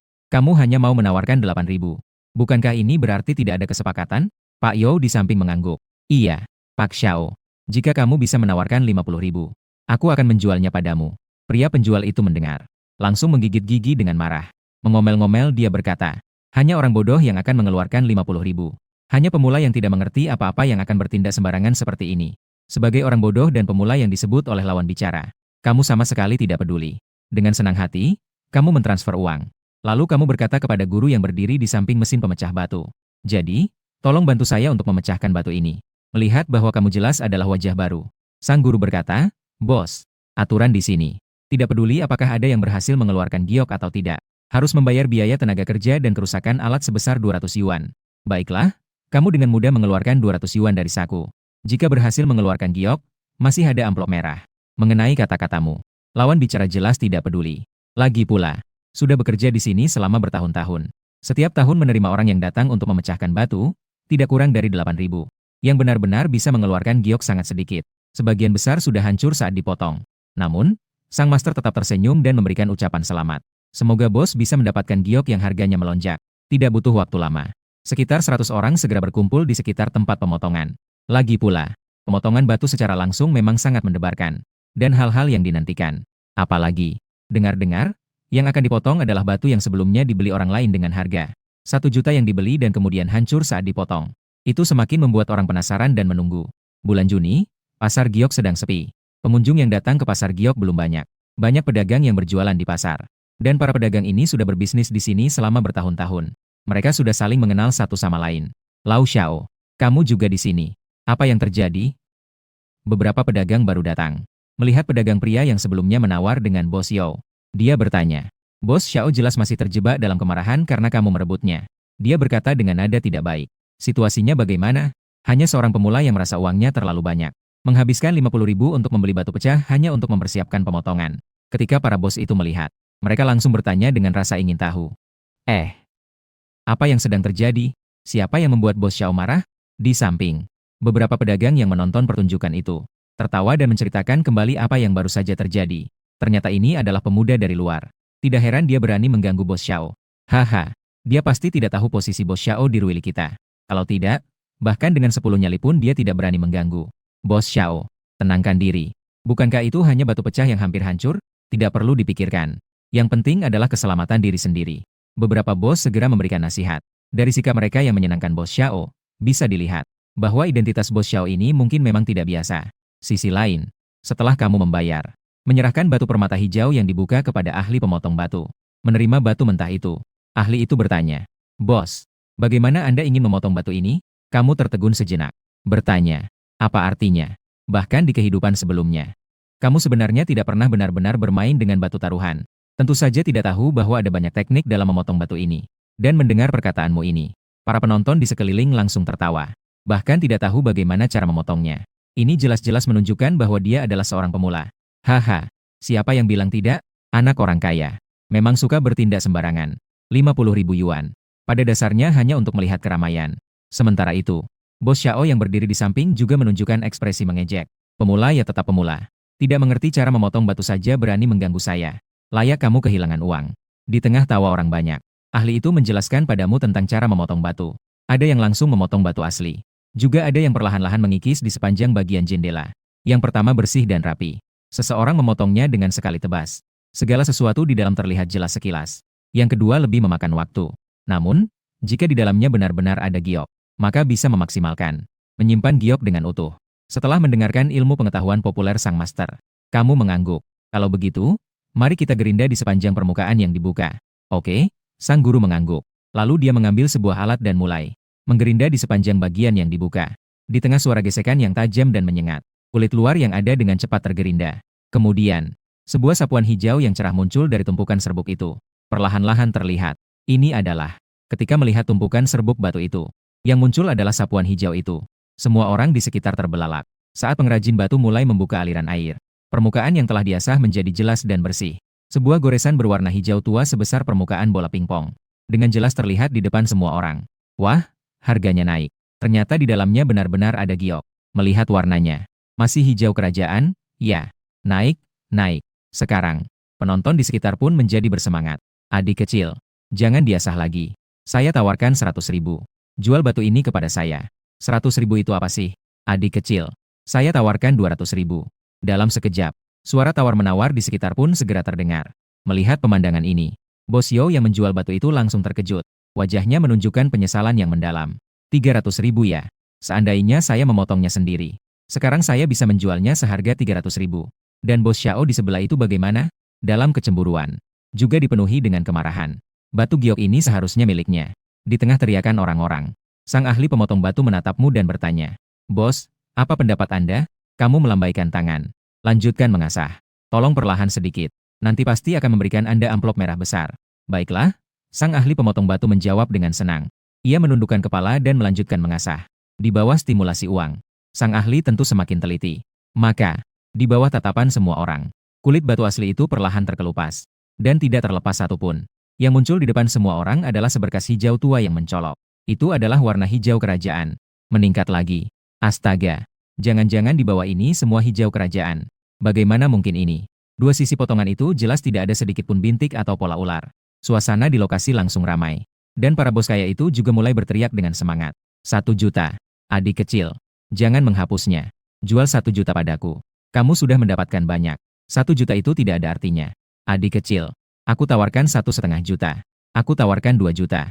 Dalam sekejap, suasana di lokasi semakin memanas. Menghadapi tawaran seperti ini, para wisatawan yang datang untuk pertama kali terkejut. Hanya sepotong batu ini. Ternyata ada yang menawarkan 2 juta. Dengar-dengar batu ini dibeli pemuda itu seharga 50.000. Sekarang ada yang menawarkan 2 juta. Ini adalah ritme lonjakan yang luar biasa. Tentu saja, mereka yang terkejut sebagian besar adalah orang-orang awam. Bagi mereka yang sering berurusan dengan jade, harga 2 juta sama sekali tidak tinggi. Harus diketahui, ini adalah hijau kekaisaran. Warna yang paling berharga dalam giok. Jika di dalam batu ini bisa ada sepotong jade hijau kekaisaran sebesar telur. Jangan bicara tentang 2 juta. 10 juta orang menginginkannya. Jika itu adalah jenis kaca dari Emerald Imperial, maka harganya akan lebih tinggi. Namun, berbicara adalah satu hal. Rasa iri itu pasti ada. Lagi pula, dibeli seharga 50.000. Seketika harganya melonjak menjadi 2 juta. Ini benar-benar keuntungan besar, bukan? Secara relatif. Saat ini, Pak Yo sudah sangat ingin memukul kaki dan menepuk dada. 2 juta? Ya. Jika saja dia tidak menjualnya dengan susah payah. Kamu buka sendiri. Maka sekarang sudah untung 1 juta. Mengenai Pak Xiao, rasa bencinya semakin dalam. Tentu saja, mereka tidak tahu. Jika batu ini tidak jatuh ke tanganmu, maka di dalamnya tidak akan ada apa-apa yang bisa dijadikan emerald. Apalagi berbicara tentang emerald imperial. Faktanya, bagian dalam yang berwarna hijau kekaisaran ini, jangan katakan itu hijau kekaisaran. Bahkan tidak ada sedikit pun warna hijau. Dengan kata lain, ini adalah batu yang hanya memiliki sedikit warna hijau imperial di atasnya. Dan alasan mengapa bisa menghasilkan begitu banyak jade imperial hijau. Itu tentu karena kamu telah melepaskan keterampilanmu. Bagian jade imperial hijau jenis kaca yang membesar. Bagian batu biasa yang menyusut. Akhirnya menciptakan hasil yang ada sekarang.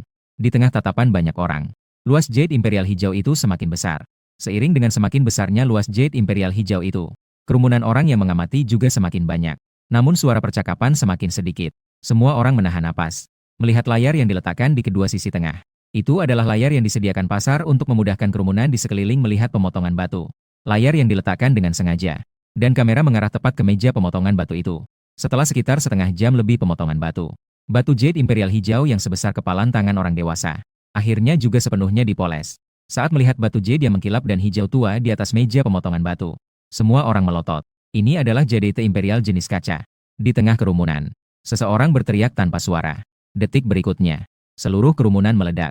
Astaga, zamrud kualitas terbaik sebesar ini. Anak muda ini pasti akan kaya. Zamrud sebesar ini. Dan masih kualitas terbaik. Ini pasti berapa harganya? Saya ingat terakhir kali ada zamrud kualitas terbaik sebesar telur merpati. Terjual seharga 10 juta. Ini setidaknya harus sebesar 7 atau 8 telur merpati. Kan? Ini pasti mendekati 100 juta. Kan? Pasti lebih dari itu. Zamrud sebesar ini. Bisa dibuat beberapa gelang. Para penonton di sekeliling mulai berdiskusi dengan semangat. Seolah-olah zamrud itu milik mereka. Anak muda, apakah kamu mau menjual zamrud ini? Saat itu, seorang pria berpakaian jas keluar dari kerumunan. Dia berkata padamu, jika kamu mau menjualnya, saya tawarkan 80 juta. Tanpa menunggu kamu berbicara, seorang pria lain melangkah maju. Dia berkata sambil tersenyum, Hutan Luo, kamu tidak adil, kan? Sebesar ini zamrud kualitas terbaik, transparan, dan berwarna hijau pekat. 80 juta tidak sebanding dengan harganya. Saya tawarkan 90 juta. Bos Liu. Apakah kamu ingin merebutnya dariku? Pria berpakaian jas itu terlihat sedikit muram. Lalu dia menatapmu dan berkata, saya tawarkan 95 juta. Pria yang disebut Bos Liu itu berkata sambil tersenyum. Saya tambah 5 juta lagi. 100 juta. Bos Luo menggertakkan giginya dan berkata, saya tawarkan 120 juta. Wah, ketika harga 100 juta diumumkan, suasana langsung meledak. Bahkan para pedagang yang sudah sering melihat transaksi zamrud, juga satu persatu sangat bersemangat. Benar-benar 120 juta. Ya Tuhan, batu sebesar kepalan tangan ini. Ternyata bisa dijual sebanyak ini. Benar-benar seperti surga saat memotong.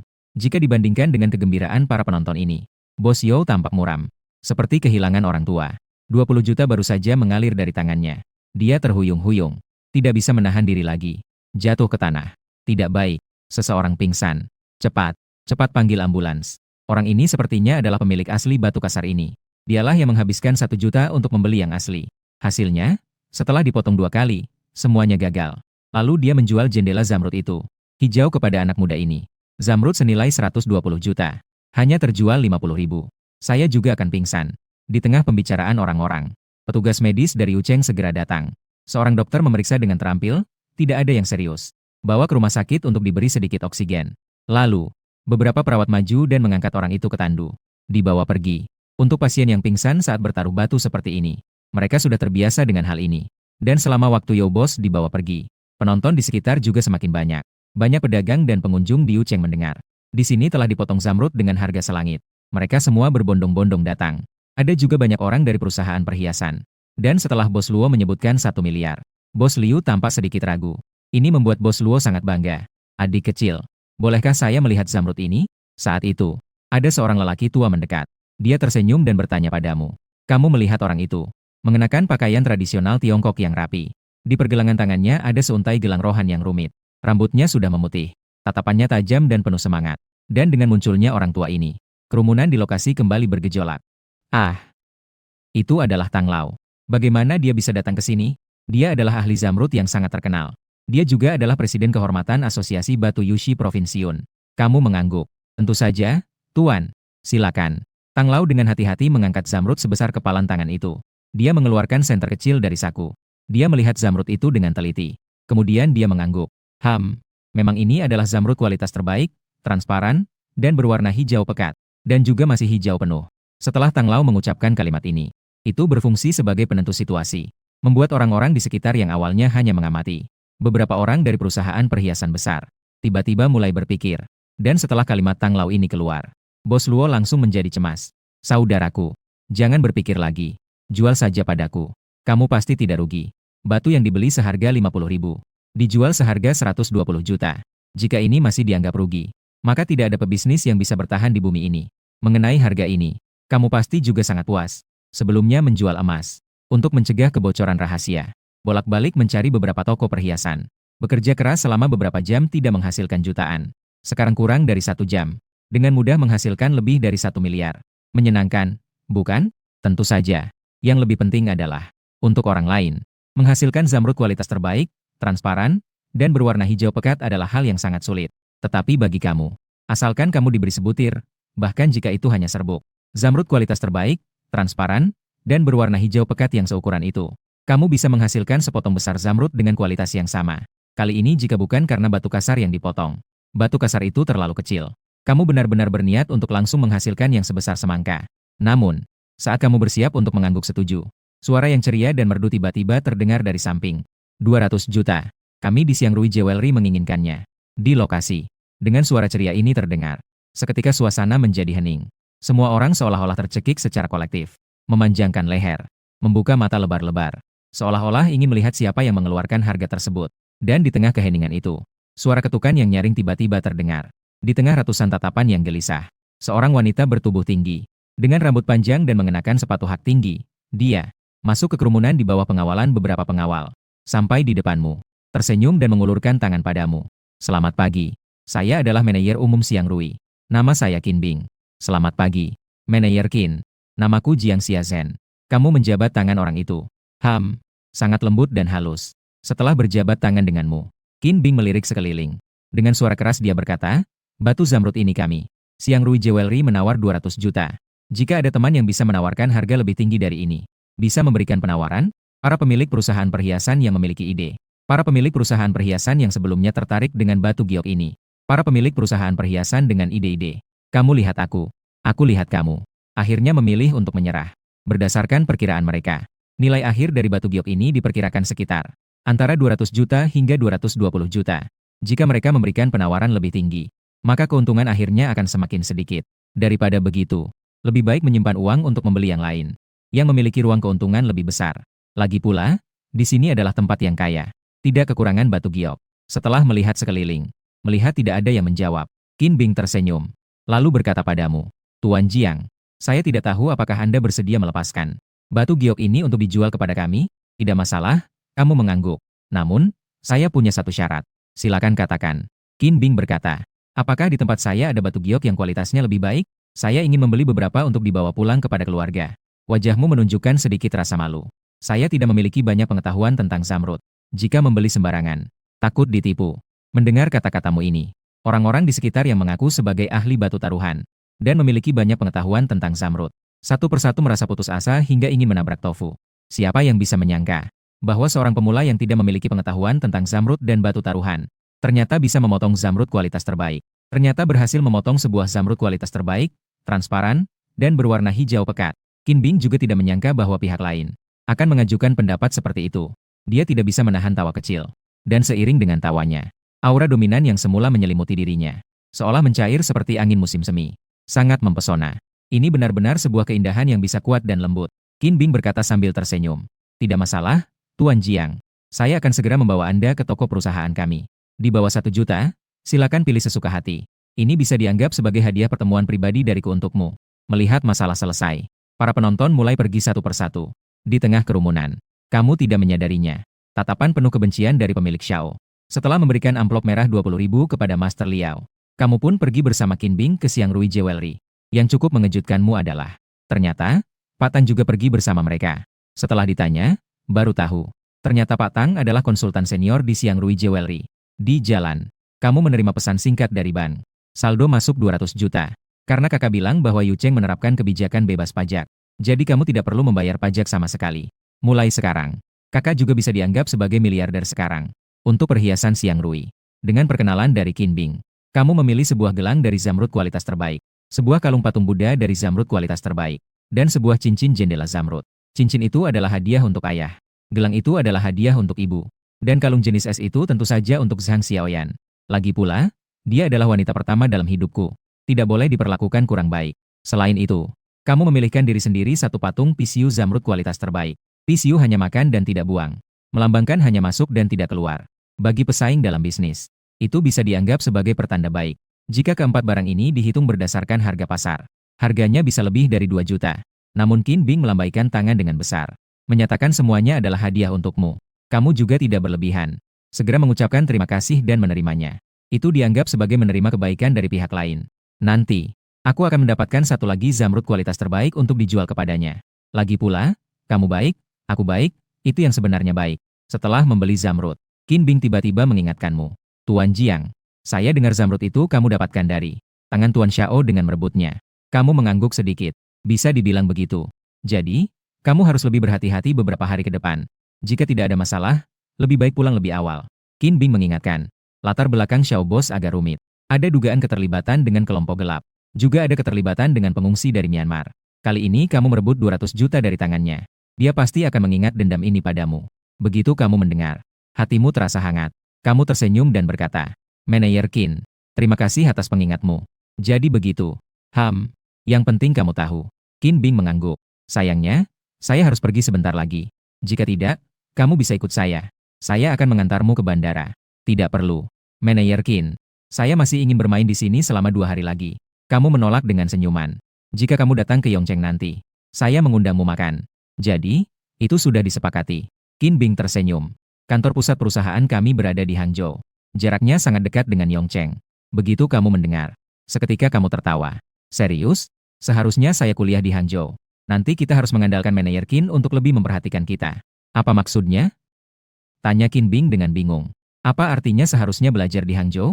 Bukankah kamu seorang mahasiswa? Iya. Saya baru saja selesai ujian masuk universitas. Kamu mengangguk. Sekarang nilainya belum keluar. Saya juga tidak tahu sekolah mana yang bisa saya daftarkan.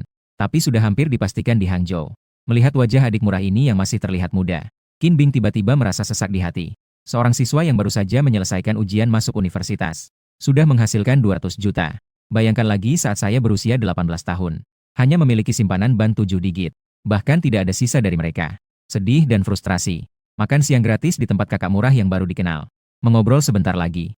Meskipun kamu terlihat baru berusia 18 tahun, tapi jiwanya berasal dari 10 tahun ke depan. Lebih tua beberapa tahun dari Qin Bing.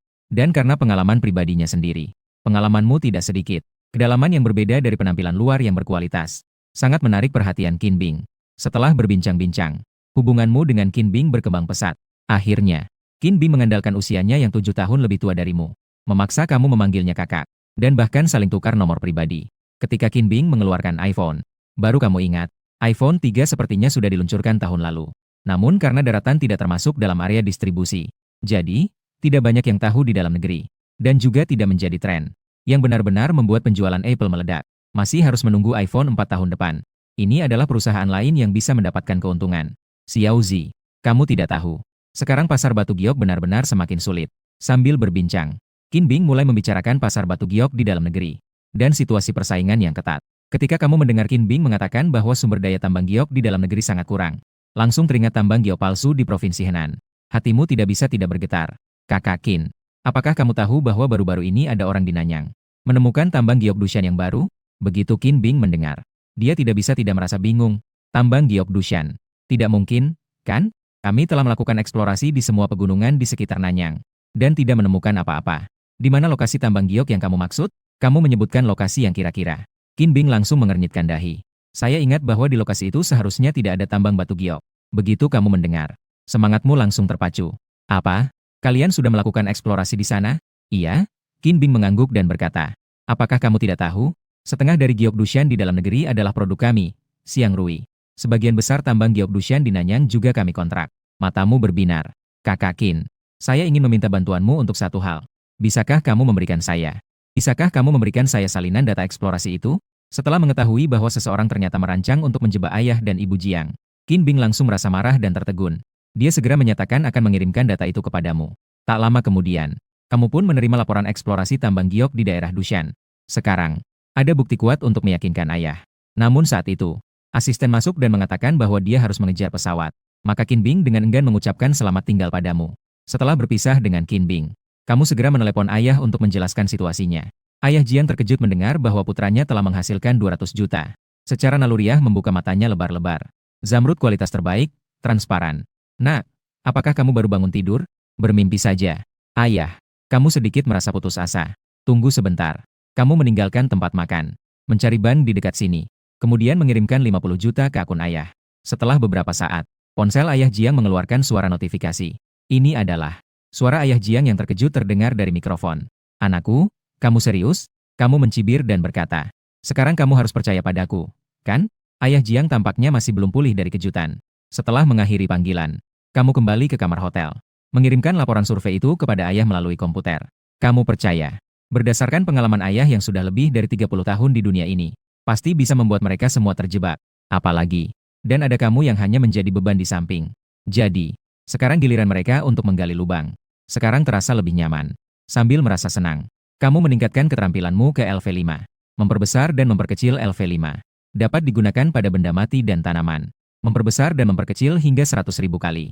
Dapat dilepaskan dari jarak 10 meter. Melihat penjelasan keterampilan ini, hatimu sangat senang.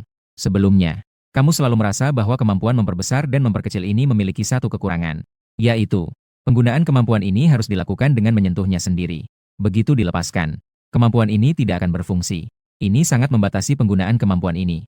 Bagaimanapun, jika kemampuan memperbesar digunakan, dan objek yang membesar secara tidak sengaja menimpamu, atau jika menekammu, bagaimana? Kamu tidak ingin menjadi orang pertama yang mati karena kemampuanmu sendiri. Tapi sekarang, risiko ini akhirnya teratasi. Meskipun saat ini hanya bisa dari jarak 10 meter. Tapi kamu tahu, seiring dengan peningkatan level kemampuan, jarak ini pasti akan semakin jauh. Bayangkan saja, suatu hari nanti, kamu duduk di depan rumahmu, melambaikan tangan untuk memperbesar debu di atas negeri menjadi 100 juta kali. TSK, TSK, TSK. Pemandangan itu pasti sangat indah. Tentu saja, pemandangan seperti itu saat ini hanya bisa dibayangkan. Menaikkan 2 level menghabiskan total 15 juta untukmu. Awalnya kamu ingin menghabiskan 1 miliar lagi untuk meningkatkan keterampilan ke LV6. Tapi, saat kamu berencana untuk meningkatkan keterampilan ke LV6, sistem malah memberikan perluasan keterampilan sekali lagi. Dan sekaligus memberikan 2 pilihan. Perluasan keterampilan 1. Menambah jangkauan objek keterampilan, hewan. Dapat memperbesar dan memperkecil hewan. Memerlukan 1 miliar dana yang dapat dikendalikan. Perluasan keterampilan 2. Menambah jangkauan objek keterampilan, mikroba. Dapat memperbesar dan memperkecil mikroba. Memerlukan 5 miliar dana yang dapat dikendalikan. Sialan ini. Jadi saya tidak akan melakukan perluasan keterampilan sekarang. Juga tidak akan meningkatkan keterampilan. Bisa. Kamu hanya bisa memilih untuk tidak bergerak untuk sementara. Hanya saja, memikirkan bahwa kedua perluasan keterampilan itu totalnya 6 miliar. Kamu merasa sakit gigi. Ternyata peningkatan membuatku miskin. Tidur siang di hotel. Kamu kembali ke pasar batu taruhan. Namun kali ini, kamu tidak langsung menggunakan keterampilan. Setelah pemotongan batu di pagi hari ini, kamu mulai tertarik pada batu kasar ini. Kamu membeli senter kecil. Mengacu pada informasi yang baru saja saya cari di internet. Beberapa informasi tentang batu kasar. Saya mulai merenungkan. Permukaan batu kasar ini memiliki ular hijau. Di dalamnya kemungkinan besar akan ada hijau. Batu ini memiliki pola permukaan yang berkerut. Meskipun di dalamnya ada hijau, kualitasnya diperkirakan tidak terlalu baik. Namun, lebih baik ada daripada tidak ada. Kamu memilih-milih. Di beberapa stan, kamu membeli 10 batu, yang menurutmu memiliki kualitas yang baik. Ukurannya tidak besar. Setiap batu hampir sebesar bola basket. Harganya juga tidak mahal. Totalnya kurang dari 1 juta. Bagi dirimu saat ini, uang segini tidak ada artinya. Kebahagiaan adalah yang terpenting. Menguasai. Tolong bantu saya untuk menganalisis batu ini lagi. Kamu mendatangi master analisis batu itu. Bos, Anda datang lagi. Melihat Anda datang, master analisis batu yang masih makan segera meletakkan kotak makan siangnya. Wajahnya tersenyum seperti bunga. Lagi pula, pagi tadi baru saja menerima amplop merah 20.000 dari orang lain. Ketika sang guru melihat 10 batu kasar yang kamu bawa, dia tidak bisa tidak berkata, semua ini milik Anda, ya? Kamu mengangguk, memilih beberapa untuk dicoba. TSK, TSK. Kata-kata ini sangat kaya dan tidak manusiawi. Batu kasar ini bukanlah mobil atau jam tangan. Sekali potong, jika tidak ada giok, itu hanya seonggok batu pecah. Tidak ada nilainya sama sekali. Jadi jangan bicara tentang orang miskin bermain mobil atau orang kaya bermain jam tangan. Yang bisa bermain batu taruhan. Itulah yang disebut orang kaya sejati. Baiklah, maka saya akan mulai bekerja sekarang. Guru juga tidak banyak bicara. Dia segera membereskan barang. Bersiap untuk mulai. Sementara itu, orang-orang di sekitar juga sudah memperhatikan situasi di sini. Apakah ini akan memecahkan batu lagi? Ah, bukankah itu yang membuka zamrud kualitas terbaik pagi ini? Anak muda yang mendapatkan zamrud hijau pekat itu, dia akan memecahkan batu lagi. Dengar-dengar, batu giok itu terjual 200 juta.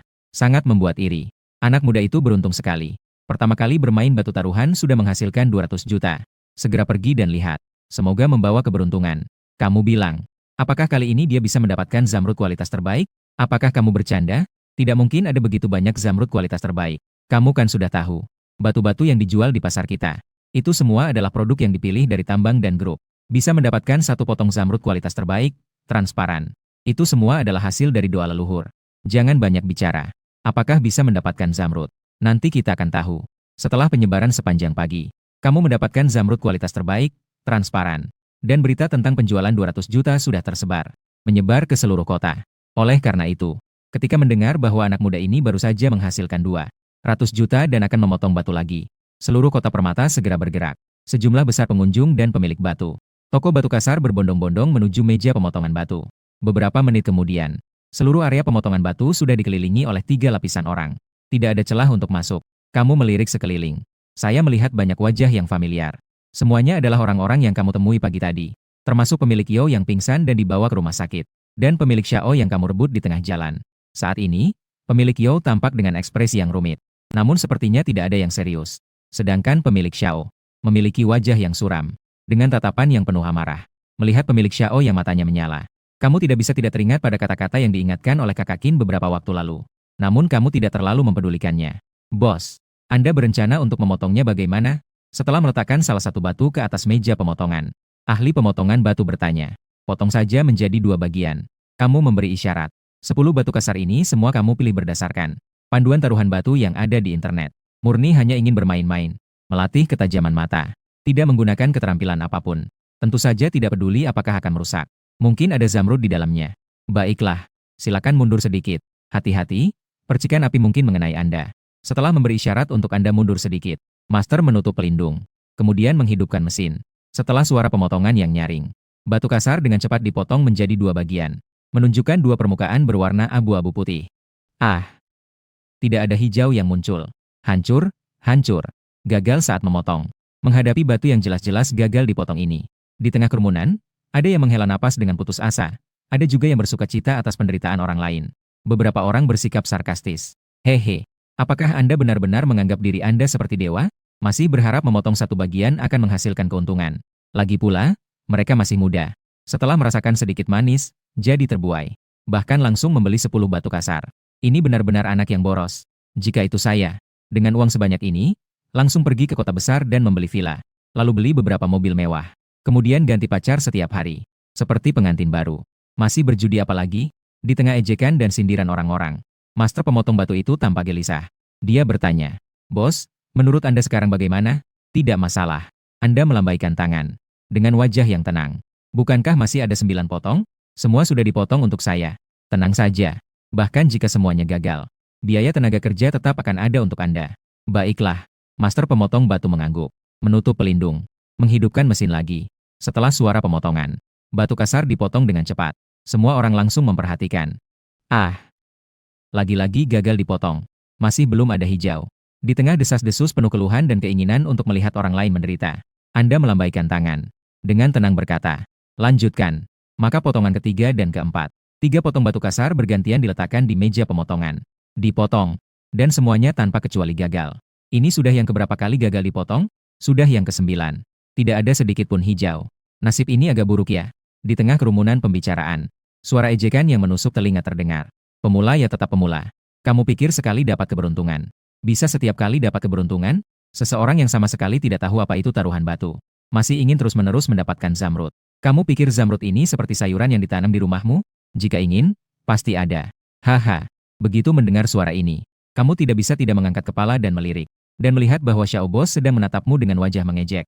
Sementara itu, ada sekelompok orang yang mengikuti Xiao. Bos itu mengejek mukmu dengan berbagai cara. Terhadap ejekan orang-orang ini, kamu tidak peduli. Lagi pula, naga besar mana mungkin peduli dengan teriakan semut? Hanya saja suara semutnya semakin banyak. Itu juga sedikit mengganggu. Apakah bos masih memotong? Setelah gagal memotong 9 batu kasar berturut-turut, tekanan pada ahli pemotongan batu itu juga sedikit besar. Tunggu sebentar. Aku akan melihatnya. Kamu menggelengkan kepala, menunjukkan ekspresi sedikit lega kepada ahli pemotongan batu itu. Kemudian berjongkok, mengambil satu-satunya batu kasar yang tersisa. Diam-diam mengaktifkan keterampilan. Dengan diaktifkannya keterampilan, kamu merasakan kesadaranmu dengan cepat. Masuk ke dalam batu kasar yang ada di tanganmu. Segala sesuatu dalam batu kasar itu dengan cepat terbayang dalam pikiranmu. Saat pagi hari menggunakan keterampilan pada batu zamrud jendela itu. Ketika menggunakan keterampilan pada batu zamrud hijau, kamu pun menyadari. Dengan diaktifkannya keterampilan, kamu bisa melihat dengan jelas keadaan di dalam batu kasar. Apakah ada zamrud? Terletak di mana? Semuanya sangat jelas. Hampir seperti mata emas. Namun, mata emas tidak dapat meningkatkan kandungan jade dalam batu kasar. Namun, kamu bisa. Dengan cepat, kesadaranmu melihat batu yang ada di tanganmu. Di dalamnya ada titik kecil sebesar kacang hijau. Hanya sebesar kacang hijau. Dan berbeda dengan zamrud kualitas terbaik yang sebelumnya mengkilap. Warnanya seperti air laut. Sangat biru. Jika dipotong sesuai dengan cara biasa, hasilnya hampir pasti akan gagal saat memotong. Tapi siapa suruh kamu pemula? Kamu tersenyum. Lalu dengan diam-diam melepaskan keterampilan 100 kali lipat. Membesarkan titik biru sebesar kacang hijau itu 100 kali lipat. Sambil mengecilkan komponen batu di sekitarnya 100 kali lipat. Saat kamu mengubah batu kasar di tanganmu, kamu tiba-tiba menyadari dalam kesadaranmu bahwa ada batu kasar lain yang muncul. Setelah dilihat lebih dekat, semuanya adalah batu kasar yang sebelumnya gagal dipotong dan dibuang di tanah, yaitu 18 batu kasar itu.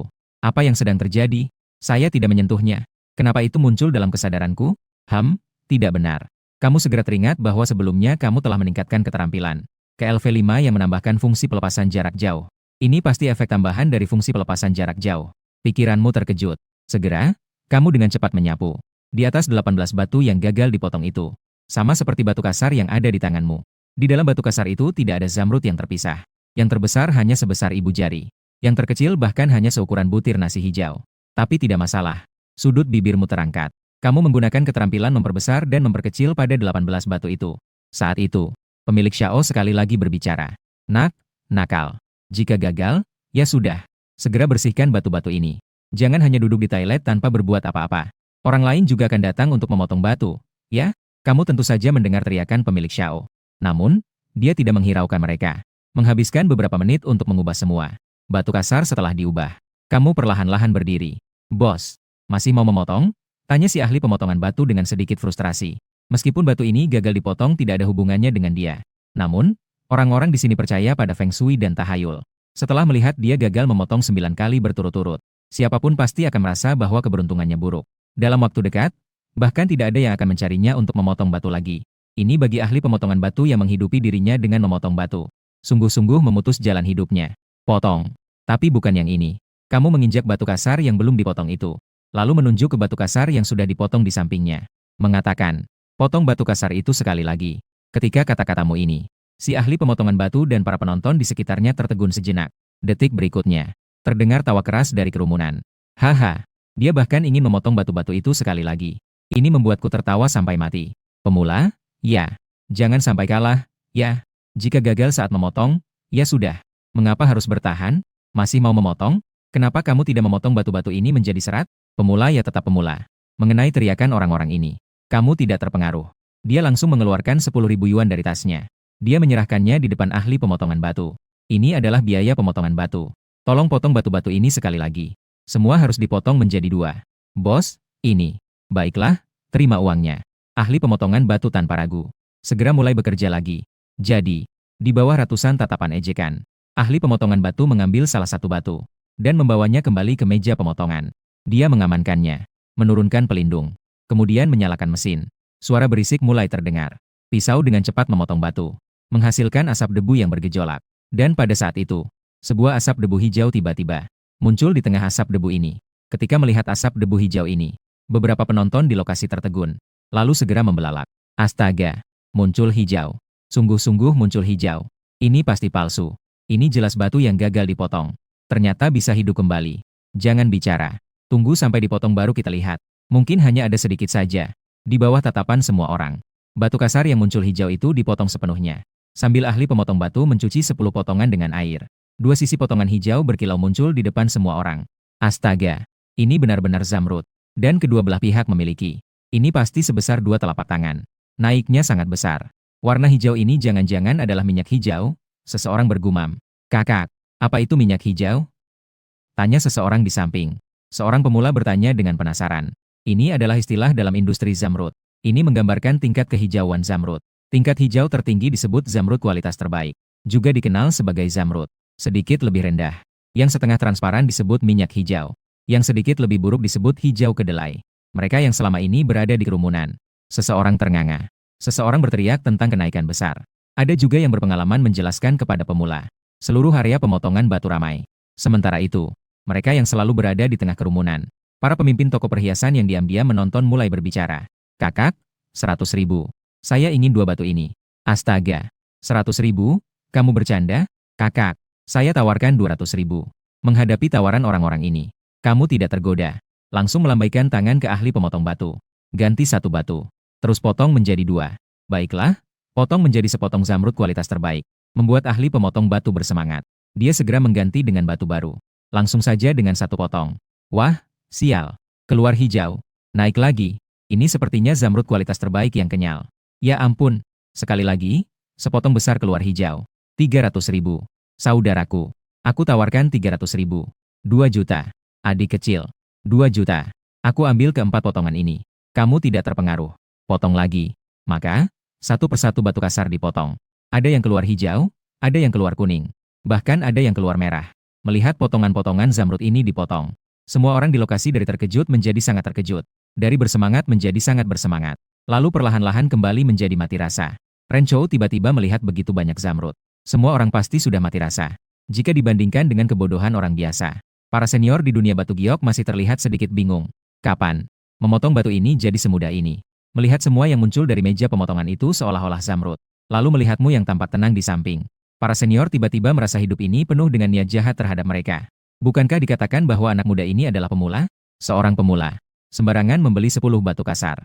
Hasilnya semuanya naik. Ini benar-benar membuat kami yang telah mempelajari batu giok. Para senior yang telah meneliti selama puluhan tahun merasa bagaimana saat semua orang merasa mati rasa dan tertekan. Dalam tatapan penuh rasa iri dan kagum. Master pemotongan membuka batu kasar yang ke-18. Ah! Tidak ada zamrud. Hancur. Haha. Ketika melihat kedua sisi yang tidak menunjukkan tanda-tanda zamrud, seseorang berteriak dengan penuh semangat. Gagal. Akhirnya gagal sekali. Melihat batu kasar yang gagal dipotong. Ketakutan yang menguasai hati banyak orang karena kenaikanmu yang beruntun. Akhirnya lenyap sepenuhnya. Saat ini, banyak orang di lokasi yang terharu hingga meneteskan air mata. Seolah-olah ada sesuatu yang mengamuk di bumi. Raja Iblis yang mengamuk di bumi akhirnya dikalahkan. Di tengah sorakan dan kegembiraan banyak orang, kamu mengangkat batu kasar yang sejak awal tidak pernah dipotong. Dengan tanganmu sendiri meletakkannya di atas meja pemotongan. Bos, bagaimana cara memotong ini? Baru saja gagal memotong sekali. Dan pengrajin pemotongan yang sedikit cemas bertanya dengan pelan. Ikuti tepi ini. Potong sedikit 1 cm ke bawah. Kamu menggambar garis di tepi batu kasar itu. Menunjukkan kepada pengrajin pemotongan untuk mulai memotong. Baiklah, dengan petunjukmu. Pengrajin pemotongan merasa lebih tenang. Segera mulai bekerja. Kemudian, sekali lagi terdengar suara pemotongan yang menyengat. Semua orang di lokasi menatap layar dengan penuh perhatian. Kali ini, apakah ini akan luar biasa lagi? Sampai kulit luar setebal 1 cm dipotong. Namun, di tengah asap itu tidak ada tanda-tanda warna. Ini adalah ritme kegagalan pemotongan. Beberapa orang merasa senang dalam hati. Bos melihat permukaan yang telah dipotong. Tidak ada tanda-tanda zamrud di sana. Ahli pemotongan batu sekali lagi melihat ke arahmu. Kamu tersenyum. Mengusap sedikit di bagian tengah untuk melihat. Baiklah, ahli pemotongan segera mengambil mata bor kecil. Mengusap di tengah permukaan potongan. Dengan mata bor yang berputar, serpihan-serpihan kecil mulai terkelupas. Perlahan-lahan, sebuah warna biru gelap mulai muncul dari tempat yang terkelupas. Warnanya muncul. Ini berwarna biru. Ternyata ini adalah zamrud berwarna biru. Ini tidak mungkin zamrud kualitas terbaik berwarna biru, kan? Dalam keadaan terkejut dan ragu-ragu, ahli pemotong batu terus menggosok permukaan batu dengan kepala menunduk. Seiring dengan terkelupasnya permukaan batu, di dalamnya, semakin banyak zamrud berwarna biru. Kilauannya juga terlihat semakin dalam. Setelah lebih dari setengah jam, zamrud yang terbungkus dalam batu. Akhirnya semuanya terlihat. Dan melihat zamrud yang telah sepenuhnya terungkap. Semua orang di lokasi terbelalak. Zamrud ini, ternyata sebesar bola voli. Mengikis 1 cm permukaan yang membungkusnya. Di dalamnya semuanya adalah zamrud. Zamrud sebesar bola voli. Xiao Bai, bisakah kamu membiarkan saya melihatnya? Tang Lao yang selama ini diam-diam berdiri di kerumunan akhirnya tidak bisa menahan diri. Dia berdiri dengan ekspresi bersemangat. Kamu tertawa. Boleh saja. Silakan, Pak Tang. Maka, Di bawah tatapan semua orang, Pak Tang mengamati batu zamrud ini dengan seksama. Setelah beberapa lama, dia mengeluarkan suara kagum. Tidak salah lagi. Ini adalah zamrud kualitas terbaik, transparan, dan berwarna biru. Zamrud ini, setidaknya mulai dari 600 juta. Ketika kalimat ini diucapkan, terdengar suara terkejut dari semua orang di lokasi.